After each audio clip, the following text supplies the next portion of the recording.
Hey there, tonight we're exploring how ancient Romans outsmarted volcanic fury. Not the Hollywood version, you know, but the clever strategies they used long before disaster movies were a thing. If these stories help you unwind, I'd love a quick like or subscribe, but only if they're genuinely working for you. I'm curious where in the world you're listening from, so drop your location and local time in the comments. It's amazing seeing our little community span the globe through these historical tales. Now settle in, maybe turn on some white noise or grab your favorite blanket, and let's drift into tonight's story together. You're standing in the bustling streets of ancient Rome, where the air is thick with the aroma of fresh bread, incense, and occasionally the not-so-refreshing scent of unwashed bodies.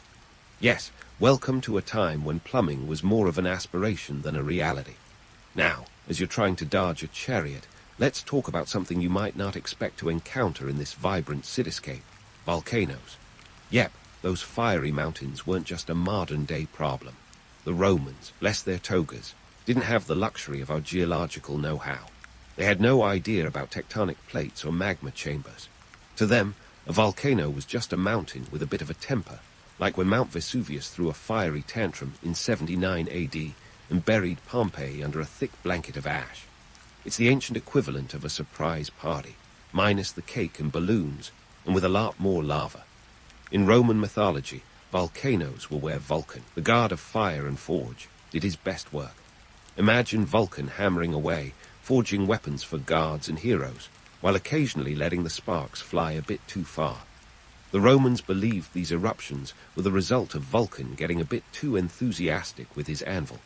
It's like your neighbor setting off fireworks in their backyard, only instead of scaring the dog, it annihilates a city. So, what did the Romans do when these mountains started spewing fire and brimstone?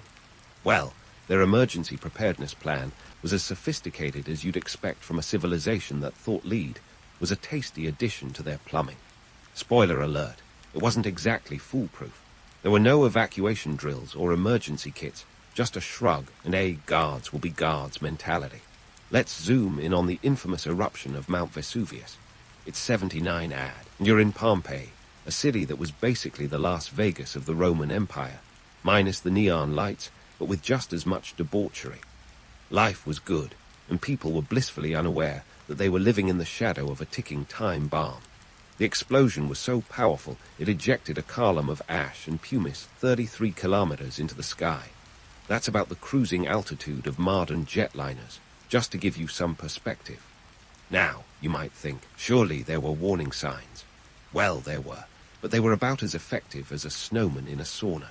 A few earthquakes had shaken the area in the days leading up to the disaster, but earthquakes were as common as gladiator games, so no one was particularly alarmed.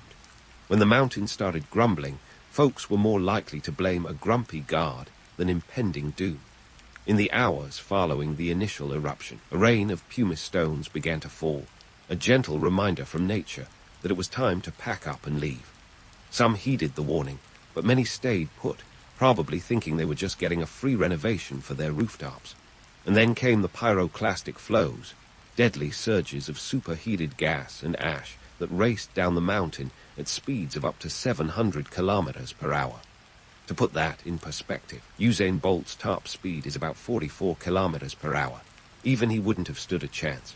The result, Pompeii and neighboring Herculaneum were buried, perfectly preserving a moment in time for future archaeologists to gawp at. It's a snapshot of Roman life, complete with frescoes, mosaics, and even carbonized loaves of bread. Talk about a well-done loaf. But let's not pretend the Romans were completely clueless. They were resourceful, if a bit misguided. After all, they did build aqueducts, roads, and the Colosseum, a place where you get your fill of blood sports and questionable hygiene. They also had a knack for adapting religiously. When disaster struck, they'd offer sacrifices to appease the gods, hoping a roasted ox or two might calm a volcanic temper. And if that didn't work, well, there's always next time, right? Politically, the empire did its best to maintain order in the face of natural disasters. Emperor Titus, who was in charge during the Vesuvius eruption, reportedly donated a considerable sum from the imperial treasury to aid the survivors.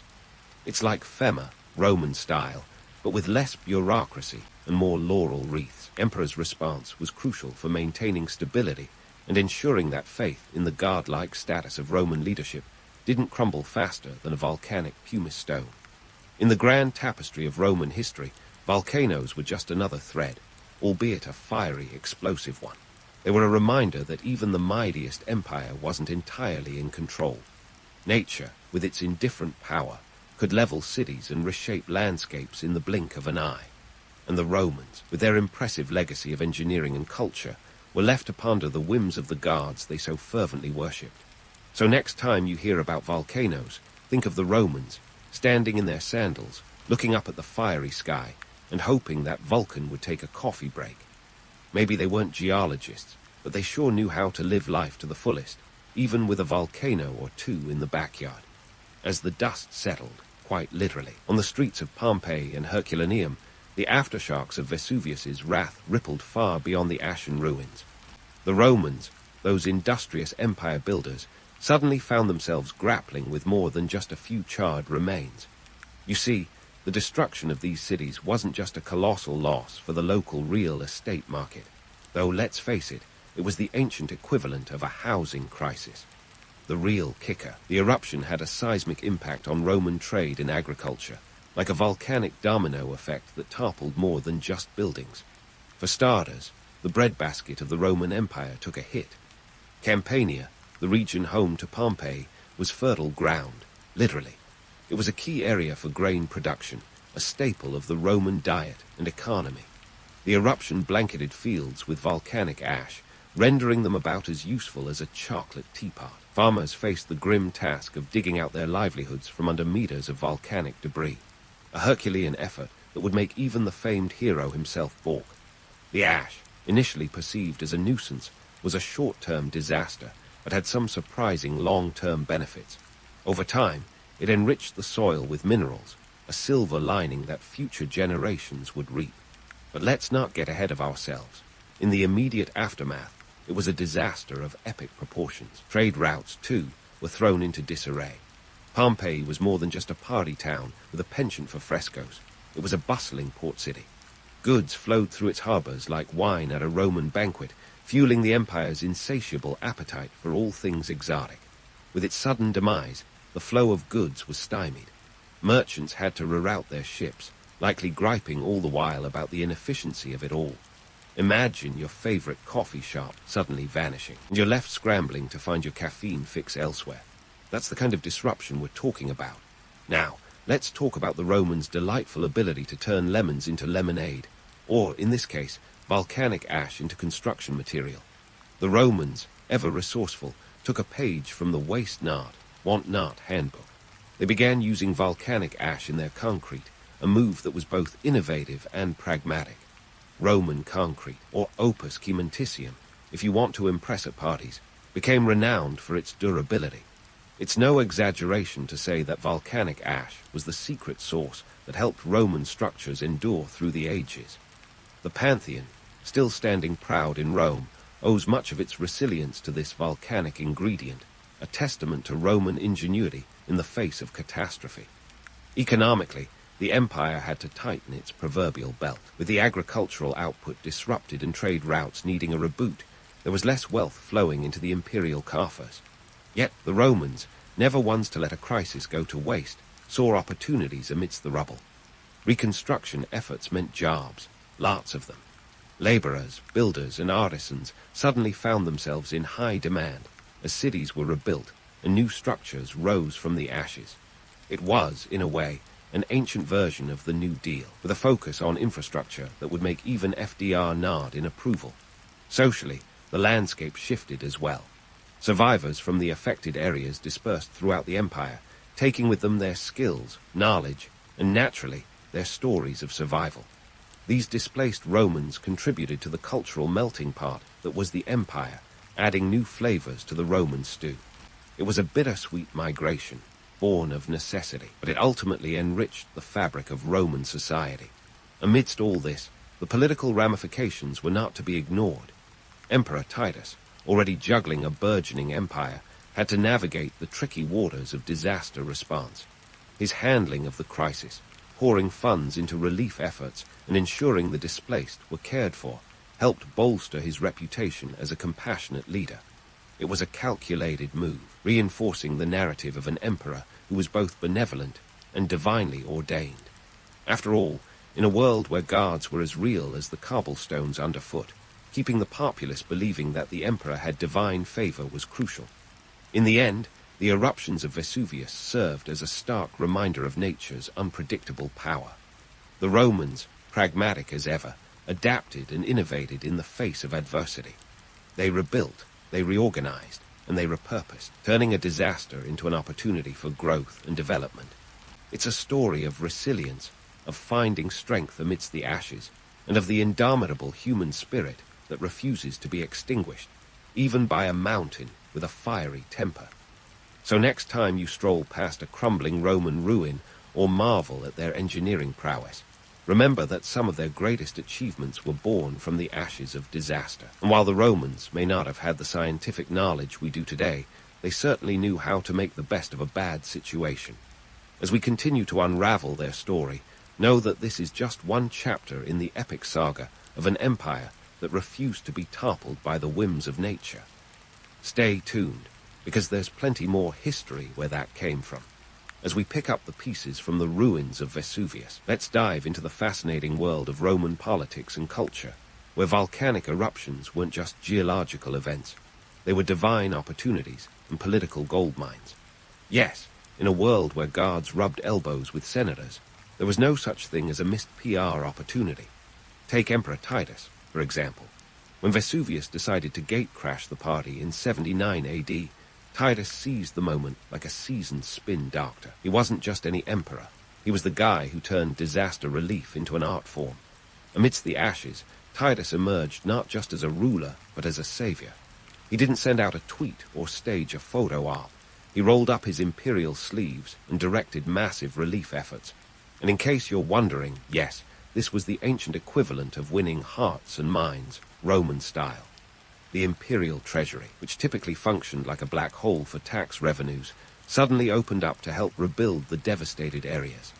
Titus's actions were a masterclass in statesmanship, making sure that the imperial image didn't crumble along with Pompeii's walls. He understood that in times of crisis, people didn't just need bread, they needed a hero. And Titus, with his largesse and well-timed generosity, made sure they got one. But let's not kid ourselves. Titus wasn't just doing this out of the kindness of his heart. This was the Roman Empire, after all, where every action had a political undercurrent. By stepping up in the wake of Vesuvius, Titus was solidifying his status as a benevolent leader, divinely favored and worthy of worship. It was a calculated move to ensure that the populace remained loyal, convinced that their emperor had the guards on speed dial. And speaking of guards, let's talk about how the Romans loved to interpret volcanic eruptions as divine messages. The ancients were nothing if not creative when it came to spinning a narrative. When the ground cracked open and spewed fire, it wasn't just a geological hiccup. It was a cosmic telegram from the divine realm. It was as if the gods were saying, "Hey, pay attention, we've got something to say." In the Roman mindset, a natural disaster was never just a natural disaster. It was a chance to ponder the will of the gods, and more importantly, to manipulate that will to fit a political agenda. Eruptions were framed as omens, signs that the gods were either displeased or calling for a change. Leaders who could interpret these celestial signals were seen as possessing divine insight, elevating their status from mere mortals to demigods in the eyes of the public. This brings us to the fascinating art of Roman propaganda. In the aftermath of a volcanic eruption, you can bet your last sestrius that the rumor mills were working overtime. Poets, orators, and historians, basically the ancient versions of spin doctors, would craft narratives that aligned with the current political climate. If an emperor needed to justify a campaign or bolster his legitimacy, a well-timed eruption could be spun into a divine endorsement. Consider the case of Emperor Augustus, who was known for his savvy use of propaganda. While there wasn't a Pompeii-scale eruption during his reign, he was a master at using natural phenomena to his advantage. Augustus was fond of aligning his rule with favorable omens, turning celestial events into endorsements from on high. Had he been around for Vesuvius, you can bet he would have hailed it as a divine nod to his leadership skills. But let's not get too swept away by the romance of these myths. While the stories are enchanting, the reality was often far grimmer. For the average Roman, a volcanic eruption was less a divine message and more a life-altering catastrophe. The truth is, no amount of poetic spin could mask the harsh realities faced by those in the path of destruction. Economic upheaval was a given. When fertile lands were buried under volcanic debris, farmers faced ruin. Cities that were once bustling trade hubs became ghost towns overnight. And while emperors like Titus did their best to restore order, the immediate aftermath was a scramble for survival. The romantic notion of divine intervention might have offered some solace, but it didn't fill empty bellies or rebuild shattered homes. Yet, despite these challenges, the Romans demonstrated remarkable resilience. They turned to their tried-and-true strategy of adaptation, using volcanic ash to create stronger concrete and rebuilding their cities brick by brick. It was a testament to their ability to innovate in the face of adversity, turning calamity into an opportunity for renewal and growth. In the grand scheme of things, volcanic eruptions were more than just natural disasters. They were transformative events that shaped the political and cultural landscape of the Roman Empire. Leaders who navigated these crises effectively could emerge with enhanced reputations, while those who faltered risked losing everything. It was a high-stakes game of survival, played out on the fiery stage of nature's wrath. As we continue to unravel the threads of Roman history, remember that behind every myth and legend, there's a kernel of truth waiting to be discovered. The Romans were masters of storytelling, but they were also real people facing real challenges. Their ability to adapt, improvise, and rise from the ashes is a testament to the enduring human spirit, a spirit that, much like the empire itself, refused to be extinguished by the whims of fate. Stay tuned, because the story of Rome is far from over, and there's plenty more drama, intrigue, and volcanic eruptions to come. And speaking of fiery stages, let's dig into how the Romans turned volcanic eruptions from terrifying fireworks into building blocks, quite literally. Forget the modern-day concrete jungle. Ancient Rome had its own version, and it was all thanks to a little thing called opus cementitium, or Roman concrete. This was no ordinary mix. It was the secret sauce that held the empire together long after the emperors had shuffled off their mortal coils. Now, before you roll your eyes at the thought of yet another ancient engineering marvel, let's get into the nitty-gritty of why Roman concrete was a game-changer. First, it was all about the ingredients. The Romans weren't just tossing together sand and gravel like some prehistoric Bob the Builder. No, they were using volcanic ash, specifically pozzolana, named after the town of Pozzuoli near Naples. Why volcanic ash, you ask? Because this stuff was magic. When mixed with lime and water, it created a chemical reaction that resulted in a super-strong, durable material. Think of it as the ancient equivalent of finding out that adding bacon to anything makes it better. And here's a number for you. Roman concrete structures like the Pantheon have lasted over 900 years. To put that in perspective, that's longer than some modern concrete buildings have managed to stay upright. Not to throw shade at contemporary architects, but the Romans were clearly onto something. Their concrete was not only tougher, but also more environmentally friendly than many of today's mixes. That's right, the Romans were eco-warriors long before it was cool. But how did they figure this out? Necessity, as they say, is the mother of invention. And when your empire stretches from Britain to Egypt, you need infrastructure that can withstand the tests of time and the occasional volcanic tantrum. So, when life handed them eruptions, they didn't just make lemonade, they built the freaking Colosseum. Let's talk economics for a minute. The use of Roman concrete wasn't just a feat of engineering, it was a cost-saving miracle. Volcanic ash was abundant and cheap, which made it a popular choice for mass construction projects. It's like discovering that the secret to a Michelin star meal is a $2 ingredient from your local grocery store. Not only did it save money, but it also allowed for faster construction. Roman builders could set up structures more quickly than if they'd used stone, which meant more aqueducts, more roads, and crucially, more grandiose public buildings to impress the neighbors. And the aesthetics. Let's just say the Romans knew how to make an entrance. Roman concrete allowed for architectural innovations like the arch, vault, and dome. The Pantheon's dome. Still, the world's largest unreinforced concrete dome is a testament to their ingenuity. It's a bit like showing up to a horse and cart race with a Ferrari. Everyone else is left in the dust, wondering how you did it. But here's where it gets even more interesting. The Romans didn't just slap concrete on everything and call it a day. They were meticulous, blending their materials with a level of precision that would make a Swiss watchmaker proud. They understood that different structures required different mixes. The result: aqueducts that could carry water for miles, bridges that spanned rivers, and harbors that withstood the relentless assault of the sea. Of course, it wasn't all smooth sailing on the concrete seas. Not every project was a triumph. The occasional building did crumble, reminding everyone that even Roman engineering had its limits.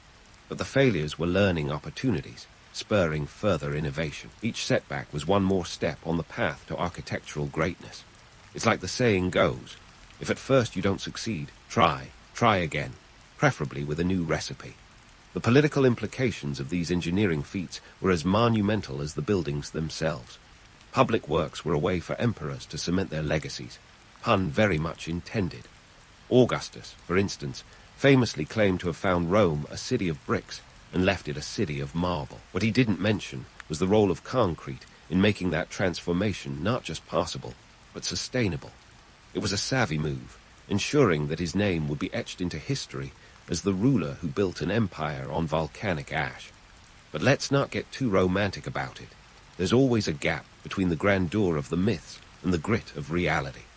While emperors basked in the glory of towering monuments, the laborers who mixed the concrete and laid the stones worked in conditions that were less than glamorous. The construction sites were dusty, dangerous, and relentless. Safety regulations, forget it. Workers were expendable, and the drive for progress often came at a human cost. It's a reminder that behind every grand structure, there are countless untold stories of those who toiled in anonymity. And yet, despite the hardships, the legacy of Roman concrete endures. It's a testament to human ingenuity and the ability to turn adversity into advantage. The Romans took the raw fury of nature and molded it into the very fabric of their civilization. It's a story not just of survival, but of thriving in the face of challenges that would have sent lesser societies packing. So next time you admire a crumbling Roman ruin, remember that it's more than just a relic of the past. It's a symbol of resilience, a testament to a time when innovation meant survival, and when the only limit was the horizon. The Romans didn't just conquer lands, they conquered the elements themselves, leaving a legacy that's as enduring as the concrete they crafted. And as we wrap up this chapter, keep in mind that the tale of Roman engineering is far from over. We've only scratched the surface of their achievements, and there's more to explore in the story of an empire that refused to be bound by the constraints of nature or time. Stay tuned, because the saga of Rome and its concrete ambitions continues. And speaking of the Romans' knack for hitting the hard reset button, let's talk about what their volcanic adventures teach us about disaster management, both then and now. Sure, we've traded togas for tech, but let's not kid ourselves. The core of our human response to catastrophe hasn't evolved as much as you'd think. Looking back, the Romans faced natural disasters with a mix of religious fervor, brute force, and a dash of engineering ingenuity. When Vesuvius blew its top, the Romans didn't exactly have a pamphlet titled How to Survive an Eruption in 3 Easy Steps. Instead, they leaned heavily on their guards and their grit. Sound familiar? Fast forward to today, and while we've swapped sacrifices for satellite data, we still rely on a potent mix of hope, science, and a good old-fashioned scramble to keep chaos at bay. Take modern disaster preparedness. We've got seismographs, early warning systems, and emergency management agencies with acronyms as long as your arm. But when Mother Nature throws a tantrum, it's still all hands on deck, just like it was in 79 AD. The Romans didn't have FEMA, but Emperor Titus played the role with flair, flinging open the imperial coffers to fund relief efforts. Today, we've got aid packages and relief funds, but the essence remains the same. Rally the troops, patch the holes, and get back on our feet. And let's not forget how we both, ancient Romans and modern humans, love a good narrative. When disaster strikes, it's not just about the immediate aftermath. It's about the stories we craft to make sense of the chaos. The Romans had their myths, weaving tales of gods and divine displeasure. We have our media, spinning narratives of resilience and recovery. Sure, we might not blame Vulcan anymore, but we do have a penchant for finding a scapegoat or a hero to pin our hopes on. Now, let's talk about the nitty-gritty of disaster economics. In Rome, a volcanic eruption meant more than just a sky full of ash. It was an economic gut punch. The empire had to juggle rebuilding efforts with the harsh reality of a disrupted grain supply. Today, a natural disaster can send economies reeling, from hiking insurance premiums to skewing GDP figures. The Romans didn't have the Dow Jones to worry about, but they understood the ripple effect of a crisis, even if they didn't call it that. So, have we learned from the Romans? In some ways, yes. We've got better tools, faster communication, and a global network ready to respond at a moment's notice. But peel back the layers of technology and logistics, and you'll find that human nature is as constant as the northern star. We plan, we hope, and sometimes we improvise when plans fall apart. It's the same dance with a different tune. But here's the kicker. Despite our advancements, we're still prone to being caught with our proverbial pants. Togas, down. Just look at the headlines when a hurricane hits or a wildfire rages. There's often a scramble, a frantic rush to react, and a post-mortem analysis that inevitably asks, could we have done more? Spoiler alert. The Romans asked themselves the same thing after Vesuvius. And what about the role of politics? In Rome, disaster was a double-edged sword, a chance to prove an emperor's mettle or a risk to his reign. Today, leaders still walk that tightrope, balancing public perception with the harsh realities of crisis management. An effective response can bolster a leader's reputation, while failure can be the crack that brings down the house of cards. Just ask any politician who's faced a natural disaster on their watch. So, as we wrap up this journey through time, what's the takeaway? Perhaps it's this. While our tools have evolved, our fundamental responses to disaster, hope, resilience, and the drive to rebuild, are timeless. The Romans may have built their empire with volcanic ash and ambition, but the spirit that drove them is the same one that drives us today. It's an enduring legacy, a reminder that, beneath the layers of history and technology, we're all just trying to keep the flames at bay. And as we ponder whether we've truly learned from the past, let's remember one thing. History has a way of repeating itself, often when we least expect it. So, whether you're standing in sandals or sneakers, keep an eye on the horizon. Because when the ground starts rumbling, it's not just the mountains that have a story to tell, it's us. And wouldn't it be nice if, for once, we didn't let history catch us with our togas down? In the dusty annals of history, few cultures have dominated the imagination quite like the Spartans. They were the original gym rats, if you will, spending more time in training than a modern athlete before a championship game. But let's peel back the bronze veneer and take a good, hard look at what made these warriors tick. How did a pretty basic Greek city-state go from obscurity to having every other city-state shaking in their leather sandals at the mere mention of Sparta? Spoiler, it wasn't just about flexed muscles and killer abs. So, what's the deal with Sparta? Well, around the 8th century BCE, while most Greek city-states were busy building temples or writing epic poetry, Sparta was getting real cozy with the idea of war. They were gearing up to become a military juggernaut, but this transformation didn't happen overnight. Back then, Sparta was like an ancient Silicon Valley, minus the tech but full of innovation in the art of war. It was a long, hard road, one paved with necessity rather than choice. The Spartans weren't born warriors, they were made. And what was the catalyst? A little thing called survival. You see, Sparta was sitting pretty in the fertile Eurotas Valley, smack dab in the region of Laconia. But they wanted more, like a lot more. Enter the Messenian Wars, a series of conflicts where Sparta decided they wanted neighboring Messenia's land more than a toddler wants candy. After a couple of centuries of fighting, Sparta finally annexed Messenia around 600 BCE. But this victory was a double-edged sword. They now had a massive population of Messenians, or Helots, who weren't exactly thrilled about their new Spartan overlords. This is where things get spicy. The Spartans realized they needed a foolproof system to keep their new, rather disgruntled, Helot neighbors in check. And what better way to do it than by turning themselves into a society of professional soldiers? Cue the birth of the Spartan military state. With a population of about 8,000 full Spartan citizens, or Spartiates, and a significantly larger number of Helots, Estimates put this at around 100,000. The Spartans were outnumbered by their own servants. It was like being the unpopular kid at school, only the Helots were the entire student body. Now, let's chat about the Agoge, the not-so-secret source behind the Spartan military machine.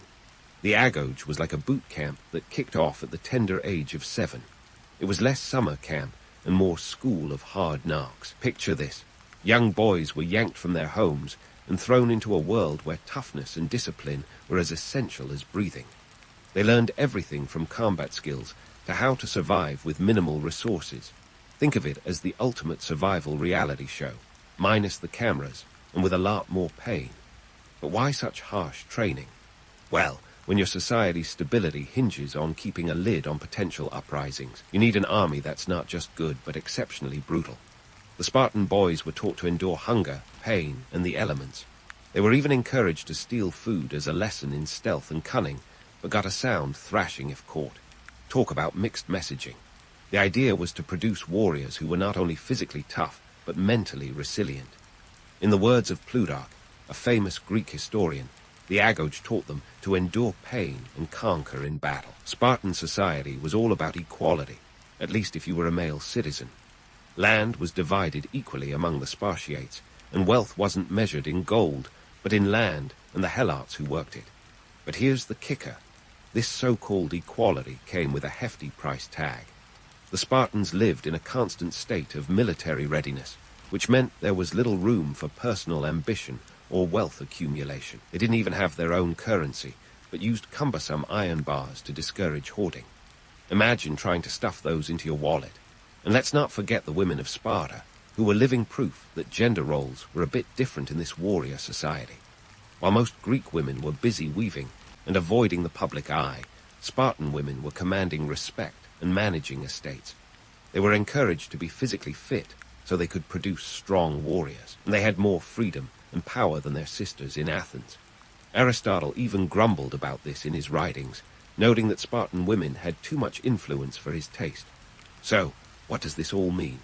In turning themselves into a military society, the Spartans weren't just flexing their muscles, they were crafting a grand strategy for survival. It was a societal transformation driven by pragmatism, not romantic ideals of heroism or simplicity. The image of the simple, stoic Spartan is alluring, sure, but it glosses over a complex reality where economic necessity and social engineering were the real masterminds behind the Spartan war machine. The next time someone waxes poetic about Spartan simplicity, remember, it's a lot easier to look simple when your life depends on it. And speaking of life depending on it, let's dive deeper into the Agoge, the Spartan training ground where boys were transformed into warriors of legend. Think of it as the ancient version of a reality TV boot camp, but with fewer camera crews and more battle scars. This wasn't your average coming-of-age story. It was more like a coming-of-survival tale. The Agoge system was the backbone of Spartan society, a well-oiled machine designed to churn out soldiers as formidable as the myths claimed. At the tender age of 7, where most kids today are learning to ride a bike or master the latest video game, Spartan boys were snatched from the comfort of their homes and plunged into a harsh new reality. This wasn't a summer camp. It was a grueling trial by fire. Picture a world where your education involved less math and science and more running barefoot through rocky terrain, wrestling with your peers, and learning the art of war. Because why bother with algebra when you can learn how to wield a spear? The Agoge wasn't just about physical prowess, though. It was a comprehensive system aimed at building mental resilience and loyalty to Sparta above all else. The boys were organized into packs, living in communal barracks where they learned to fend for themselves and each other. The group mentality was drilled into their very being. The message was clear. The unit's success was more important than the individual's comfort. It was like the ultimate team-building exercise, but with way more bruises and a lot less team spirit. Age milestones were a big deal in the Agoge. At age 12, things kicked up a notch.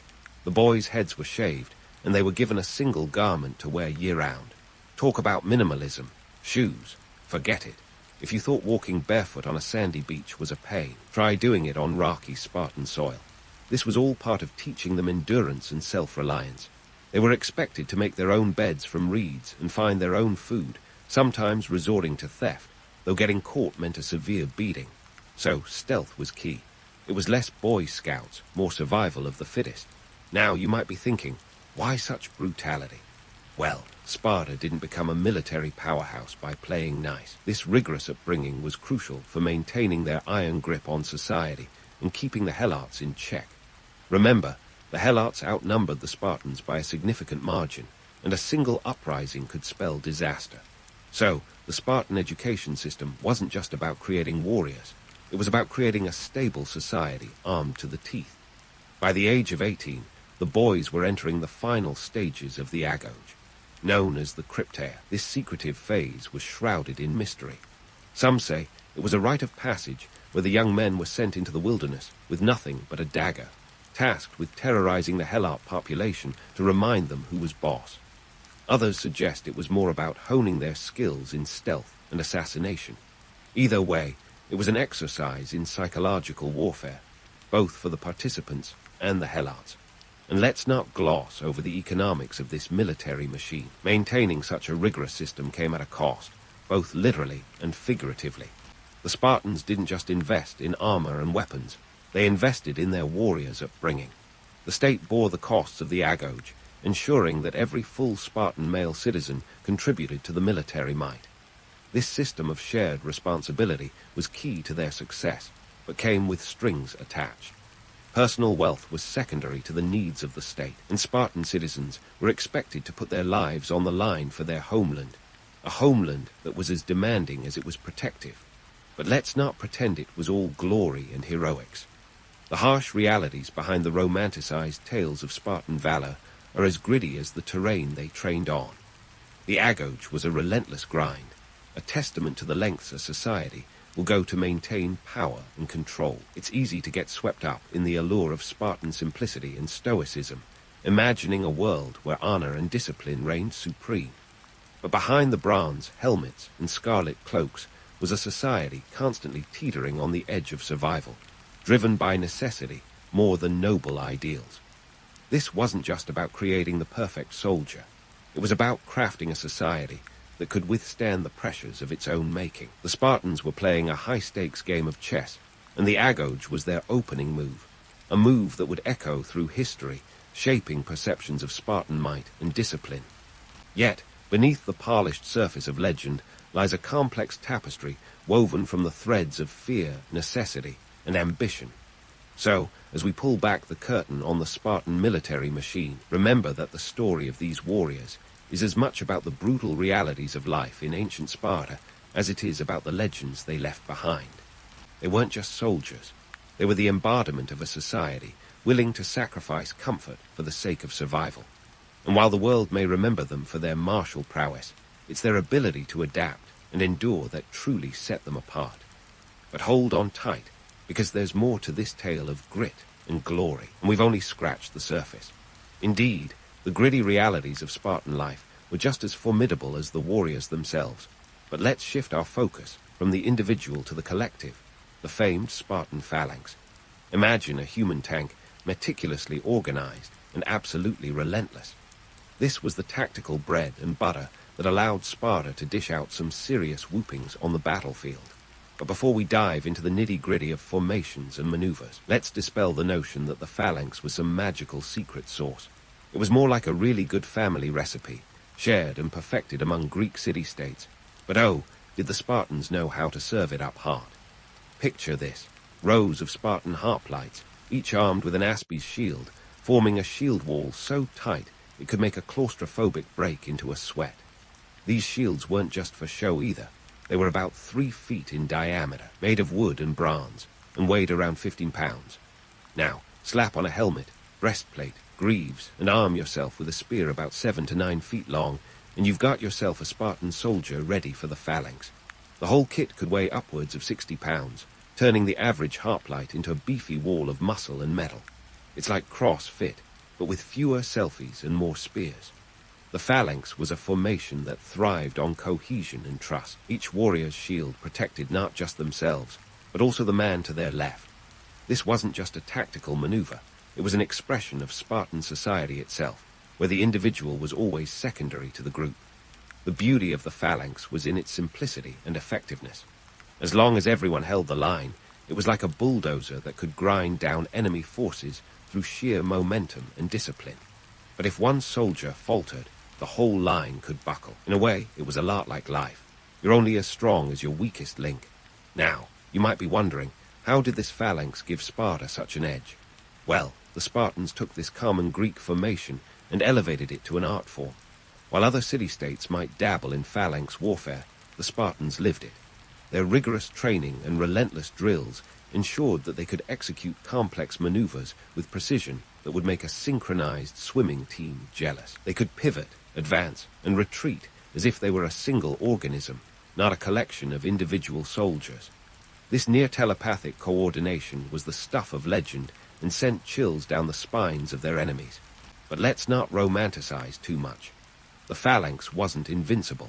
It was a formation best suited for flat, open terrain and could be outflanked by more mobile forces. It was also cumbersome, requiring a disciplined pace that could be exploited by more agile opponents. Yet, the Spartans embraced these limitations and devised strategies to counteract them.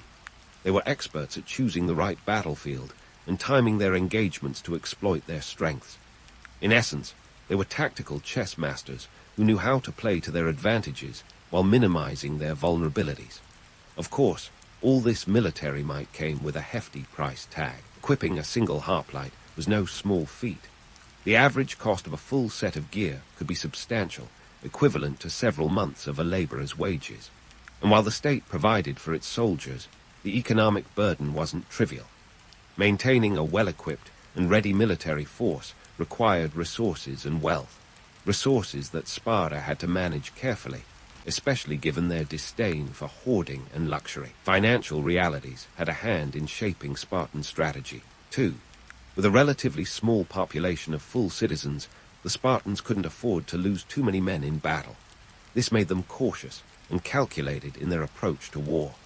They relied on their reputation as much as their military might to deter potential adversaries. A Spartan army didn't just march into battle.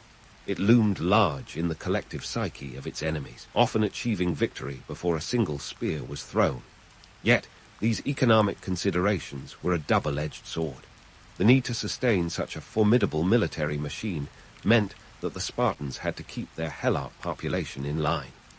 The economic backbone of Spartan society was built on the labor and subjugation of these people, and any disruption could spell disaster for their military endeavors. It was a precarious balance, maintaining dominance over the Helots while ensuring the state's military needs were met.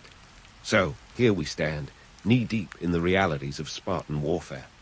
The phalanx was indeed a marvel of ancient military strategy, but its effectiveness was as much about the soldiers who formed it as the formation itself. The Spartans were masters of adaptation, using their limited resources to maximum effect, and ensuring their survival in a world that was anything but forgiving.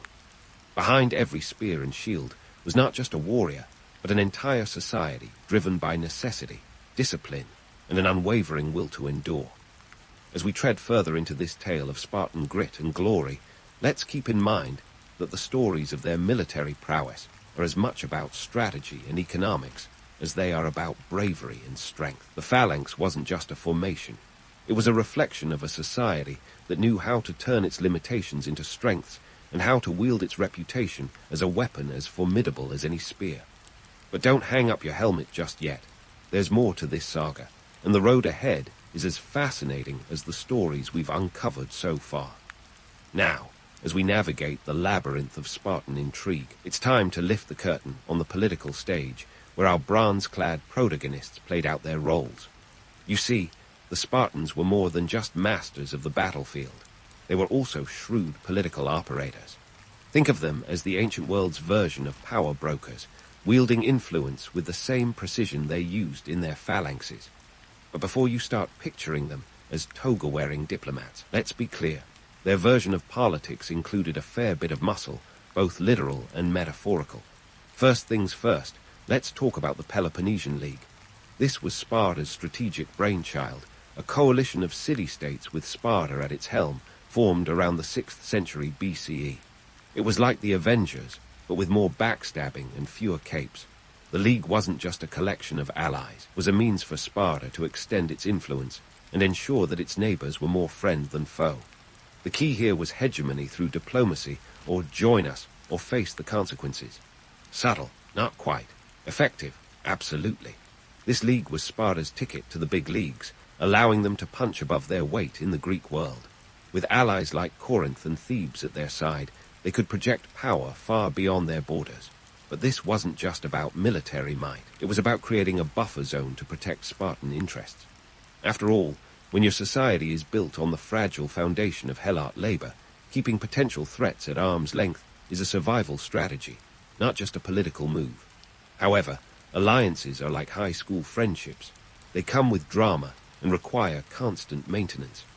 The Spartans had to juggle the interests of their allies while keeping their own objectives front and center. It was a delicate balancing act, one that required diplomatic finesse and a knack for persuasion. But let's not romanticize their diplomatic skills too much. The Spartans weren't exactly known for their silver tongues.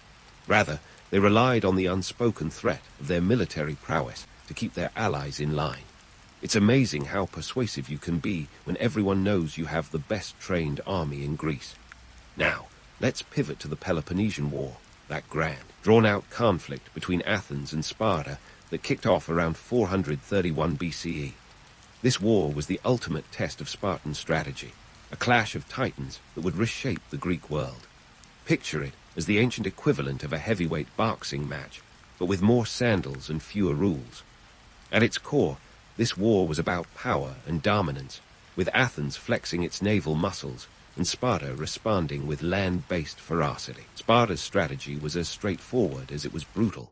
Invade the Athenian countryside and destroy their crops, forcing them to fight on land where the Spartan hoplites excelled.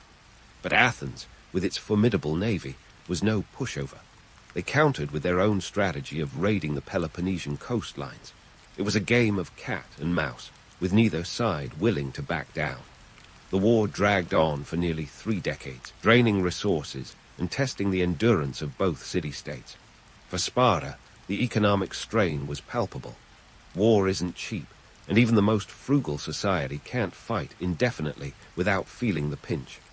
The Spartans had to lean heavily on their allies and the tribute extracted from their subjects to keep the war machine running. This economic dependency was a far cry from the image of self-reliant warriors and highlighted the harsh reality behind the Spartan facade. But economic hardship wasn't the only challenge. The war exposed cracks in Spartan society as prolonged conflict put pressure on their rigid social structure. The Helots, always a potential powder keg, grew increasingly restless as the Spartan men were away at war. The fear of uprisings loomed large, forcing the Spartans to divert resources to maintain control at home even as they fought abroad. It was a precarious juggling act, with the stakes as high as Mount Taygetus. In a twist worthy of its own Greek tragedy, it was Persian gold that eventually tipped the scales in Sparta's favor. Yes, you heard that right. The very empire that had once invaded Greece now found it advantageous to meddle in Greek affairs. Persia supplied Sparta with the funds needed to build a fleet capable of challenging Athenian naval supremacy. The irony is almost poetic. Sparta, the land power, relying on a navy bankrolled by their former enemy. But when survival's on the line, even the proud Spartans knew when to swallow their pride. And so, with Persian backing, Sparta finally delivered a knockout punch at the Battle of Aegispotami in 405 BCE, annihilating the Athenian fleet and forcing Athens to sue for peace. But the victory came at a cost, both financially and diplomatically. Sparta emerged from the war victorious but weakened, with its resources depleted and its allies questioning the benefits of Spartan dominance. This complex web of alliances, rivalries, and economic dependencies paints a stark picture of Spartan life, far removed from the romanticized tales of heroic warriors and simple living. The reality was a society constantly navigating the turbulent waters of Greek politics, using both the sword and the olive branch to maintain its status.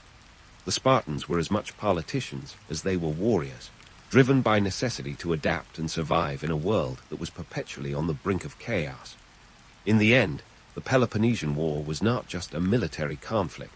It was a test of endurance, strategy, and political acumen. It revealed the limitations of Spartan society, exposing the vulnerabilities hidden beneath the armor of their warriors. The Spartans may have been legendary for their martial prowess, but it was their ability to maneuver through the political quagmire of ancient Greece that truly defined their legacy. So, as we continue to unravel the enigma of Sparta, remember that behind every myth lies a complex tapestry of human ambition and existential struggle. The Spartans weren't just the sum of their battles. They were a society perpetually balancing on the edge, using every tool at their disposal, be it military, diplomatic, or economic, to maintain their place in the annals of history. And while the story of Sparta is far from over, one thing is clear. Their legacy is as much about the grit of their politics as it is about the glory of their warriors. So here we are, at the crux of Sparta's story, where myth and reality collide like two hoplites in a training exercise.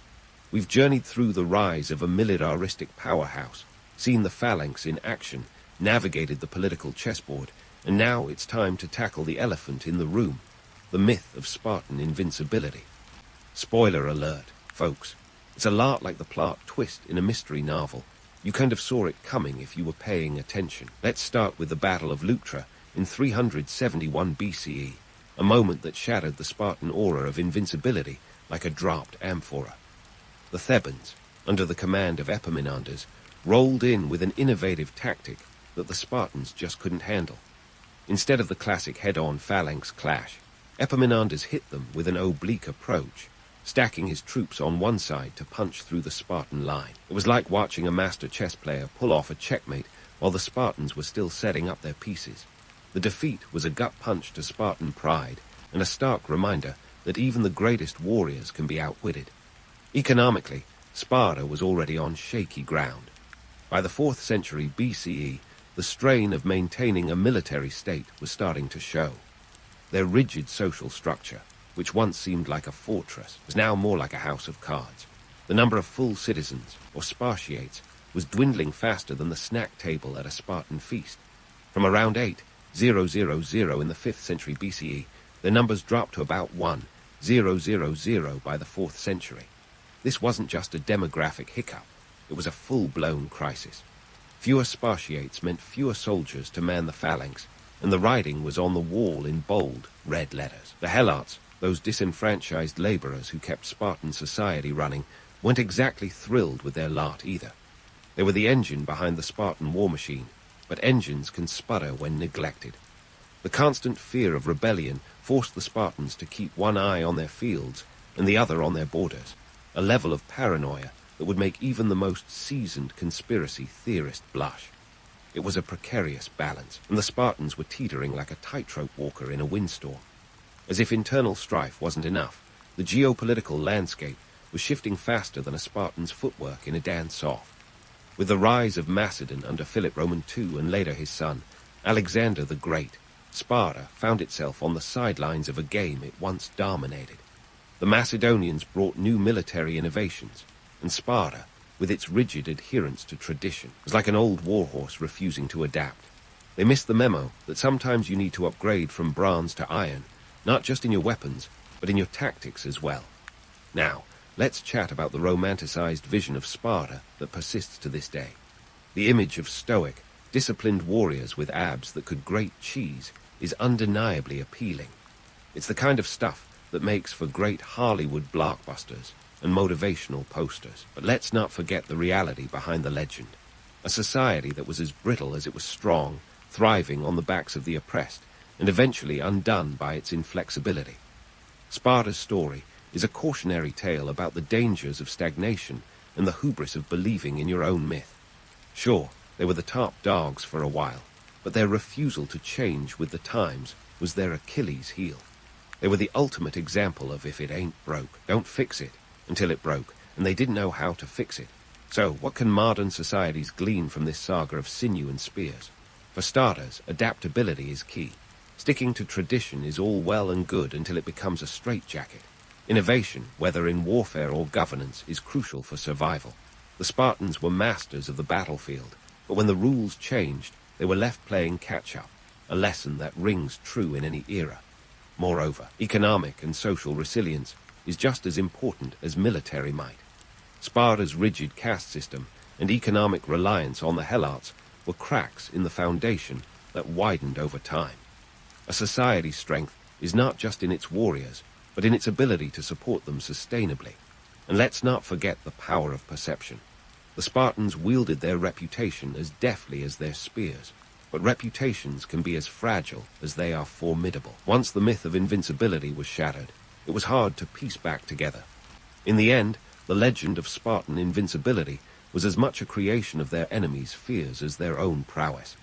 As we wrap up this odyssey through Spartan history, it's clear that the legacy of Sparta is a complex tapestry of triumphs and tragedies, myths and realities. They were warriors, yes, but also a society grappling with the same existential questions that have echoed through the ages. How do you balance tradition with innovation? How do you maintain strength without succumbing to rigidity? And perhaps most importantly, how do you learn from your own history before it repeats itself? In the end, the Spartans were more than just the sum of their battles.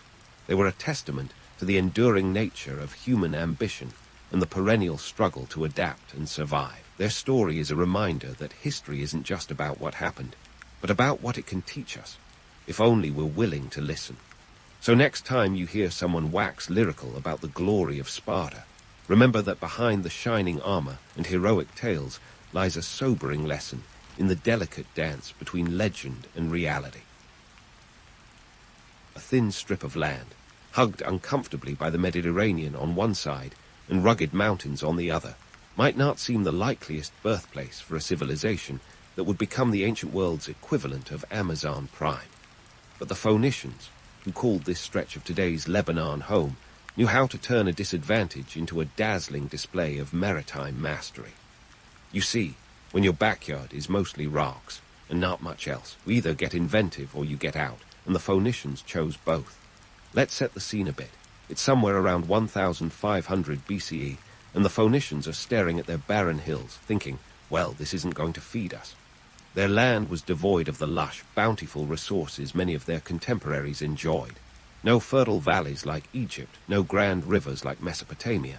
What did they have? Trees, lots of cedar trees, and the sea, an endless blue highway just waiting to be explored. So, what do you do when you've got trees and a need to eat? You build ships, of course, and build ships they did. The Phoenicians were the original maritime Mac-Jivers, crafting vessels that could withstand the whims of the Mediterranean while carrying precious cargo. Their ships were so well crafted that even the Greeks, not exactly known for humility, borrowed design ideas. The Phoenicians' mastery of shipbuilding wasn't just about slapping together some wood and hoping for the best. They developed the keel, a kind of backbone for their ships, which gave their vessels stability and strength. This innovation allowed them to sail further and faster, effectively making them the FedEx of antiquity, but with fewer tracking updates. But let's nip a common myth in the bud here. The Phoenicians weren't mystical sea traders sent by Neptune himself to grace the ancient world with purple dye and papyrus. They were practical problem solvers. Their legendary maritime prowess was born out of necessity, not divine inspiration. They needed to trade because their homeland couldn't sustain them. So they took to the sea with a mix of desperation and determination, setting up trading posts that stretched from Cyprus to Carthage and as far west as the Iberian Peninsula. Speaking of purple dye, there's a fun tidbit. The Phoenicians were famous for their Tyrian purple, a dye so expensive it made Gucci look like a clearance sale.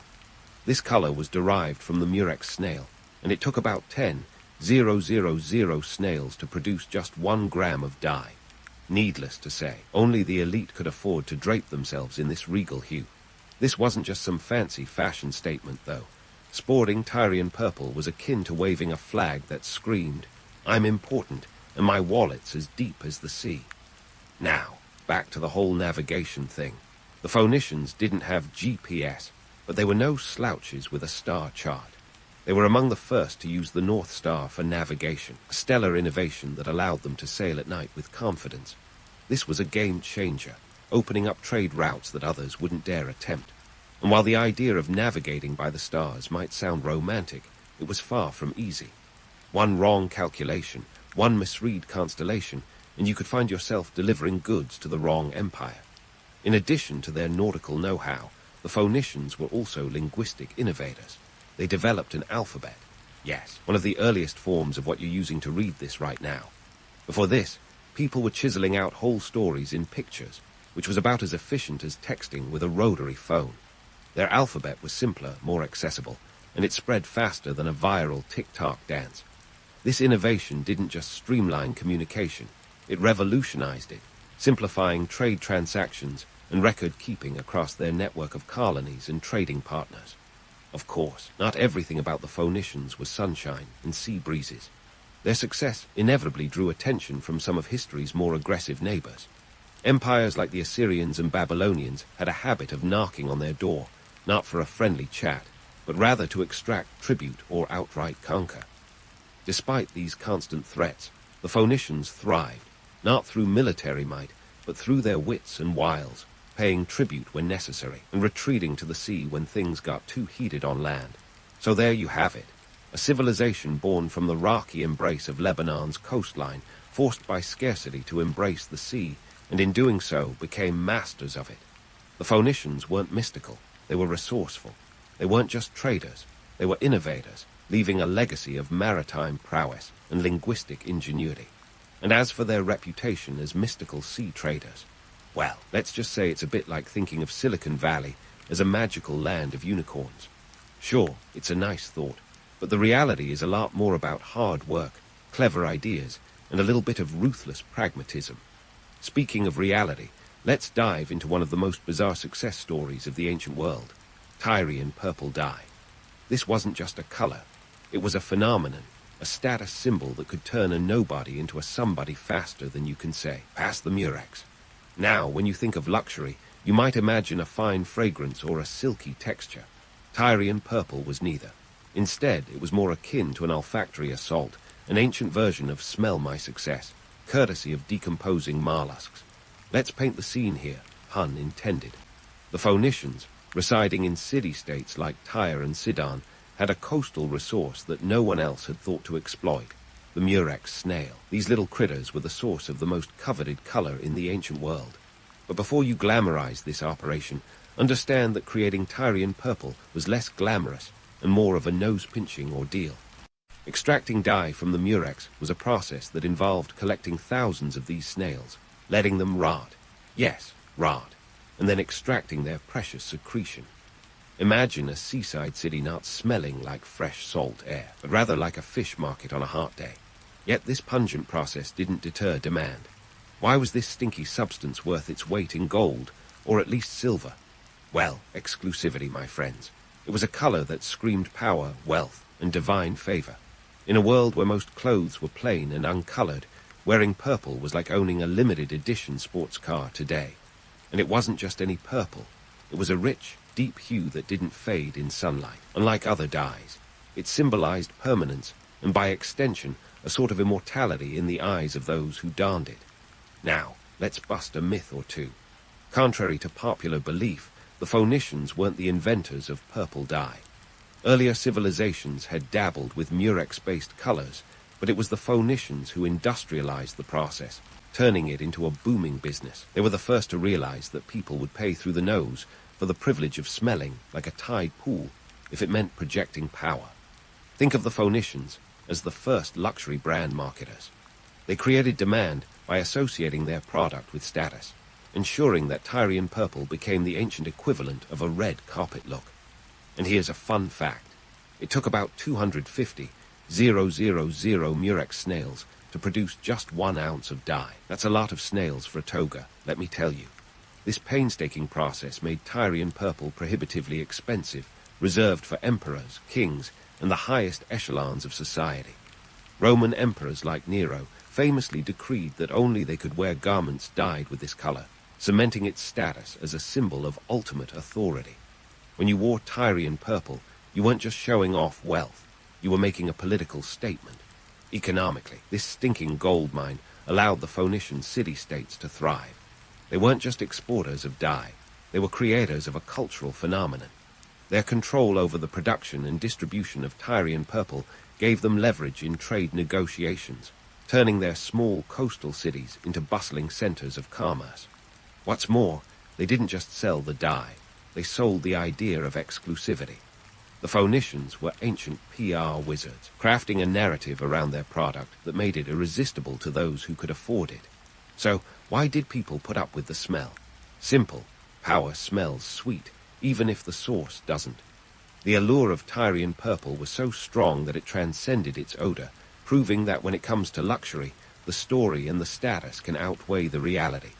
The Phoenicians knew this, and they leveraged it brilliantly, turning a smelly little sea creature into a cornerstone of their economic empire. In today's terms, they were the early adopters of scarcity marketing, creating a luxury market long before the concept even existed. The Phoenicians understood human nature's fascination with exclusivity and used it to their advantage, making them not just traders, but pioneers in consumer psychology. And while it's easy to romanticize the grandeur of Tyrian purple, it's equally important to remember the less than glamorous reality behind its creation. Luxury, it seems, has always had a price, and sometimes that price is a nose full of rotting shellfish. The legacy of Tyrian purple is more than a splash of color in ancient history. It's a testament to the Phoenicians' ingenuity and their understanding of the human desire for distinction. While their neighbors might have been building pyramids or conquering territories, the Phoenicians were quietly dyeing the robes of royalty, showing that sometimes the most powerful empires are built not on land, but on perception. And as we wrap up this colorful chapter, remember, in a world where everyone else was wearing beige, the Phoenicians sold purple. Now, that's what I call a stroke of genius. With the Phoenicians painting the ancient world purple, let's shift our gaze to the watery highways that made this colorful trade empire possible. Think of the Mediterranean Sea as the bustling intersection of the ancient world, a kind of 24/7 marketplace where the Phoenicians were the ultimate middlemen. These folks weren't just dabbling in local deliveries. They were running a logistical operation that would put modern-day giants to shame. Their trade network stretched from the sun-baked coasts of the Iberian Peninsula all the way to the Levant, a distance of about 500 miles, or roughly the same as driving from New York to Los Angeles, minus the roadside diners and with a lot more salt water. Now, maintaining a trade network of this magnitude wasn't exactly a walk in the park, more like a precarious dance on a tightrope, really. Shipping goods in the ancient world came with its own set of challenges, and let's just say it wasn't all smooth sailing. For starters, there was the ever-present threat of pirates. Yes, pirates, a staple of swashbuckling tales, and in this case, a very real menace. Forget the Johnny Depp version.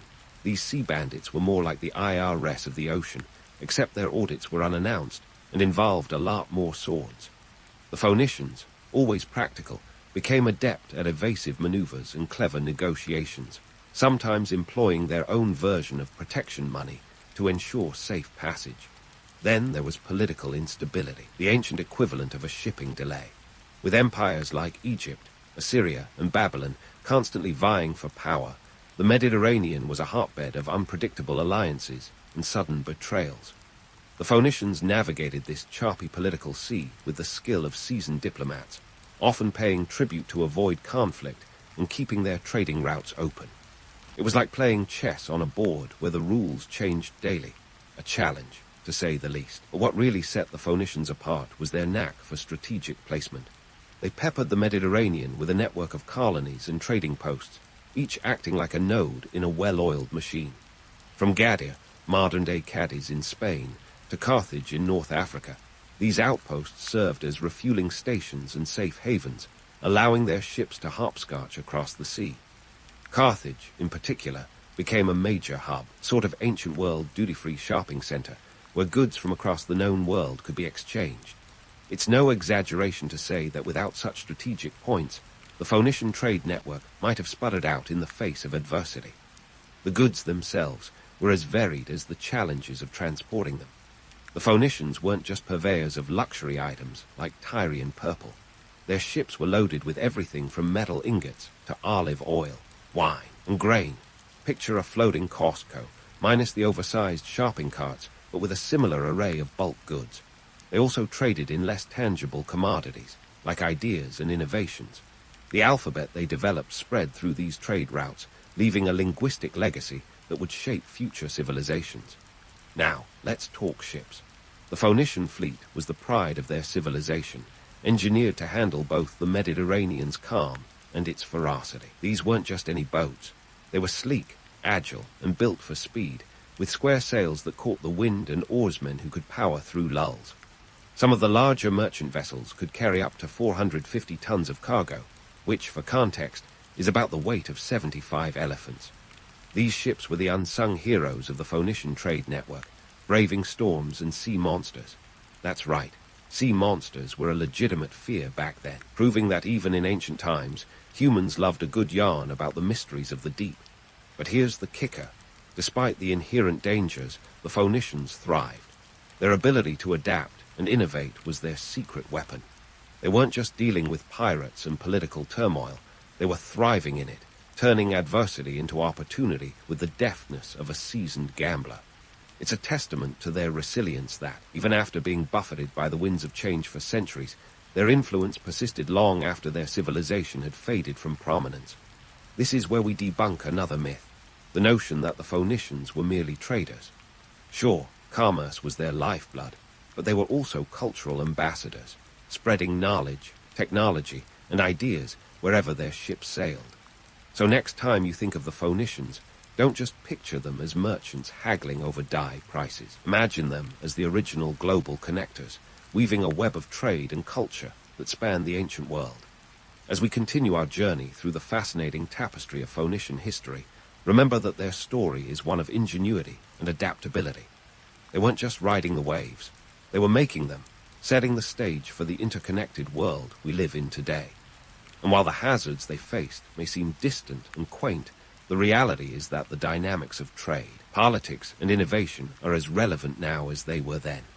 The Phoenicians were the ultimate proof that when you're willing to navigate uncharted waters, the world is your oyster, even if it sometimes smells like murex snails. So, with the Phoenicians splashing purple all over the ancient world and connecting cultures like a proto-LinkedIn, let's dive into the political soap opera that was their city-states. And trust me, the drama between Tyre and Sidon makes your average reality TV feud look like a friendly game of checkers.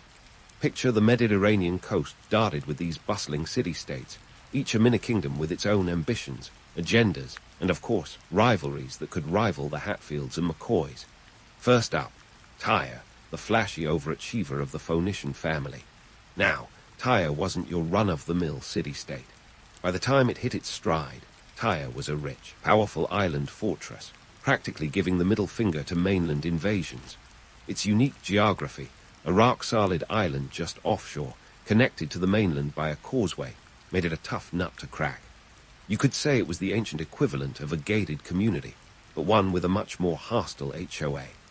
Sidon, on the other hand, was like Tyre's older sibling, established, respected, but maybe a little overshadowed by its flashier neighbor. Sidon had its own claim to fame, being one of the oldest Phoenician cities, with roots that supposedly stretched back to the days of Noah's Ark.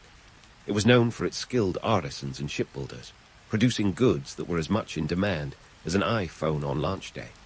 But in the grand scheme of things, Sidon often found itself playing second fiddle to Tyre's rockstar antics.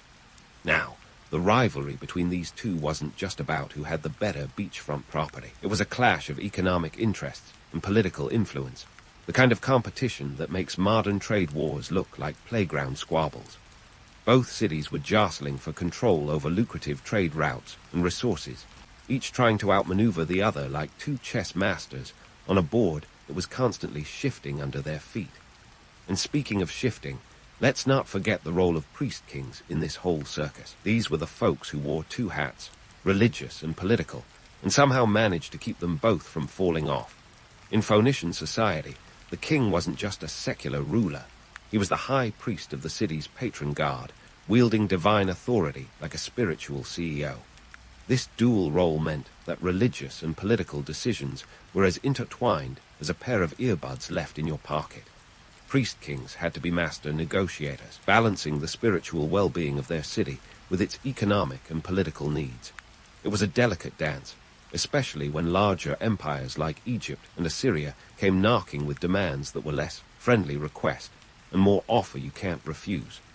These empires were the ancient version of global superpowers, and they had an irritating habit of treating Phoenician city-states like ATMs, always extracting tribute, often with menaces. Now, let's imagine you're a Phoenician ruler. You've got Tyre breathing down your neck, Sidon vying for supremacy, and Egypt or Assyria ringing your doorbell with an army. What's a priest king to do? The answer: play the game of diplomacy with the finesse of a cat burglar at an alarm convention. The Phoenicians were masters at this, often choosing to pay tribute to avoid conflict, a strategy that was less about cowardice and more about survival. They understood that sometimes the cost of peace was cheaper than the price of war. But don't let that fool you into thinking these priest kings were mere puppets. They were shrewd operators, navigating the treacherous waters of international politics with an eye on the big picture. They knew that keeping the trade routes open and the coffers full was more important than a Pyrrhic victory over a rival city-state or an imperial overlord. It was a pragmatic approach that allowed these city-states to thrive in the shadow of empires that could have squashed them like bugs. Of course, this didn't mean the Phoenicians were pushovers. When the need arose, they could fight tooth and nail to protect their interests. Tyre, for instance, famously held out against a siege by the Assyrian king Shalmaneser V for 5 years in the 8th century BCE. It was a David and Goliath scenario, with Tyre's formidable defenses and strategic cunning winning the day, at least until the next empire came knocking. The Phoenicians' political maneuvering wasn't just about survival. It was about maintaining a delicate balance of power that allowed them to prosper in a volatile world. They understood that their strength lay not in military might, but in their ability to adapt and negotiate, a lesson that modern politicians could still learn from today. They were the original spin doctors, crafting narratives of cooperation and alliance that kept their trade networks humming and their cities secure. And let's not forget the economic muscle that underpinned all this political jockeying. The wealth generated by their trade networks allowed Tyre and Sidon to maintain a level of independence that would have been impossible for less prosperous states. This economic power was the lifeblood of their political influence, enabling them to navigate the choppy waters of imperial politics with a confidence that belied their size. As we wrap up this look at the political landscape of the Phoenician city-states, it's worth remembering that their story is one of resilience and ingenuity. They weren't just passive players in a game dictated by larger empires. They were active participants, shaping their destinies with a blend of diplomacy, economic savvy, and sheer determination. Their legacy is a testament to the power of adaptability, showing that even in a world dominated by giants, there is room for those who know how to play their cards right. So, as we prepare to cast our eyes to the horizon and explore more of the Phoenicians' fascinating world, let's keep in mind the lessons they offer us, that sometimes the most powerful tools are not swords and shields, but words and wisdom. And that, my friends, is a strategy that never goes out of style. The Phoenicians, masters of maritime trade and diplomacy, weren't destined to sail the uncharted waters of history forever. Like the best rock bands, their reign was spectacular, but not eternal. By the time we hit the 4th century BCE, larger empires were queuing up to headline the Mediterranean stage, and the Phoenicians were about to learn that even the savviest traders can't always strike the best deal. Enter the Greeks and Romans, the empires who would eventually absorb the Phoenician territories, marking the beginning of the end for these sea-savvy innovators. Let's start with the Greeks, those toga-wearing intellectuals with a penchant for philosophy and conquest. When Alexander the Great came knocking in 332 BCE, Tyre, that island fortress with the swagger of a rock star, found itself under siege. The Tyrians, true to form, resisted for 7 months, turning what could have been a quick skirmish into a headline battle. Alexander, however, wasn't one to take no for an answer. He built a causeway to the island, a feat of engineering audacity that turned the tide in his favor. With Tyre's fall, the Phoenicians' autonomy began to unravel faster than a poorly tied knot. Yet, as the Greeks flexed their muscles, they also recognized the Phoenicians' contributions to trade and navigation. The Greeks weren't just conquerors, they were cultural magpies, borrowing the best bits from those they defeated. The Phoenician alphabet, a streamlined system of symbols representing sounds rather than concepts, was one such treasure.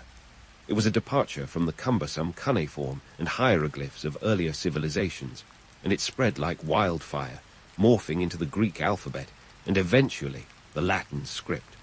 So even as their political power waned, the Phoenicians' legacy found a new lease on life through the very letters you're reading now.